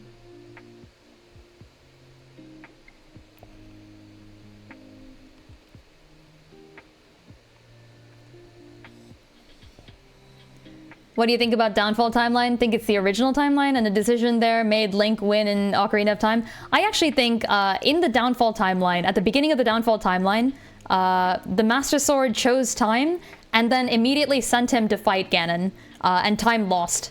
I think it's because Time was a little... I think I kind of agreed, like, he was too young. But I think in the Downfall timeline, he was just sent to fight, just begin the fight. Like, you know, like, go for it. And he lost. And that wasn't supposed to happen because the hero of the Minish Cap had been just a little bit older, but, like, around the same age. And the Master Sword didn't know that. That it would be, like, a liability to have someone so young. And it isn't Time's fault that he couldn't win. It's just that Ganon is too powerful. By the time the Minish Cap hero fought Ganon, because in the merge timeline he does, right? Like, it's Minish Cap and then Four Swords and then Four Swords Adventures. By FSA, he's like 16. He's like an adult. But in Minish Cap, I like to think I think canonically he's like 10. I like to think he's about like 8 or 9. Which is very small, you know?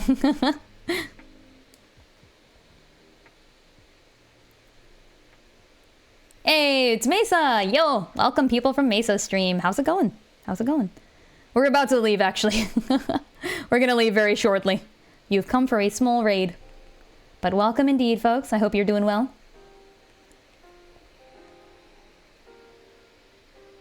How's it going, Mesa? What were you up to today?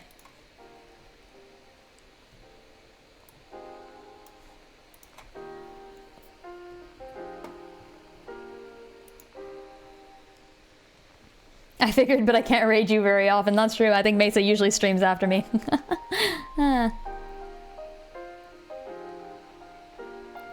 Wait, you think Wind is 17 years old? Oh, there's no hecking way. I disagree. Hilarious. I mean, like, to each their own headcanons, but there's no way. Oh, Gumshoe is letting you see the DL6 records. Oh my gosh. Good luck, good luck. You've gotten to the meat of the case. Yeah, actually, it's nearly 9. I'm gonna head out now. Alright, let's raid somebody. Woo! Who are we raiding today? Who are we giving a raid to? Let us find out. Nobody I know is streaming. Usually it would be Mesa. Alright, does anyone have any suggestions? If you can suggest me a person to raid within the next like minute or two, I will go raid them. If not, we're gonna head out. Thanks for stopping by. If you're currently watching this and you haven't given me a follow or a sub or any other type of support, I do appreciate it. Toss one my way if you feel like it, but if not, no worries. Not a problem at all. Also, if you want to check out some Wisdomverse stuff, it's my little comic series about the Zeldas. That's what I'm making these little cards for. Check that out. !comic to get a link to that. Last but not least, join the Discord. I'm going to be holding a vote on there to see what game I play next now that we're done with Mario Brothership. There will be a little bit of a Metroid Prime finishing in the meantime, but then after that we're going to play something. I might also just not hold a poll and literally just play, just hacking play, freaking Zelda one. I don't know. We'll find out. It's not going to be Golden Sun. That's not one of the options. We will find out. Simply Allegra. Oh, is the... I don't think I can raid people who are too famous. But I can give it a try, because usually people who are like good enough, like a full-on proper voice actor, I know who that is, you know? Like, and I don't even know any streamers. But even I know who Simply Allegra is. I can give it a try. I don't know if this is gonna work. Here. Yeah, she has like 60 people. That's a lot. I don't have 60 people. Okay, here, let's try rating her because I think she's so cool for voicing Three Houses characters. Simply Allegra. Here. It may not let me. If it doesn't let me, no worries. Such is the way. Okay, it does let me. She hasn't turned off raids. Go check out Simply Allegra. She has voiced both Dorothea and Shamir in Fire Emblem Three Houses. They're both such different characters, but she does an amazing job voicing them. I love her voice work. So cool. It did let me. I don't know if she'll appreciate this. I am a small streamer. But tell her I said hi. I'll see you all there. Bye, folks.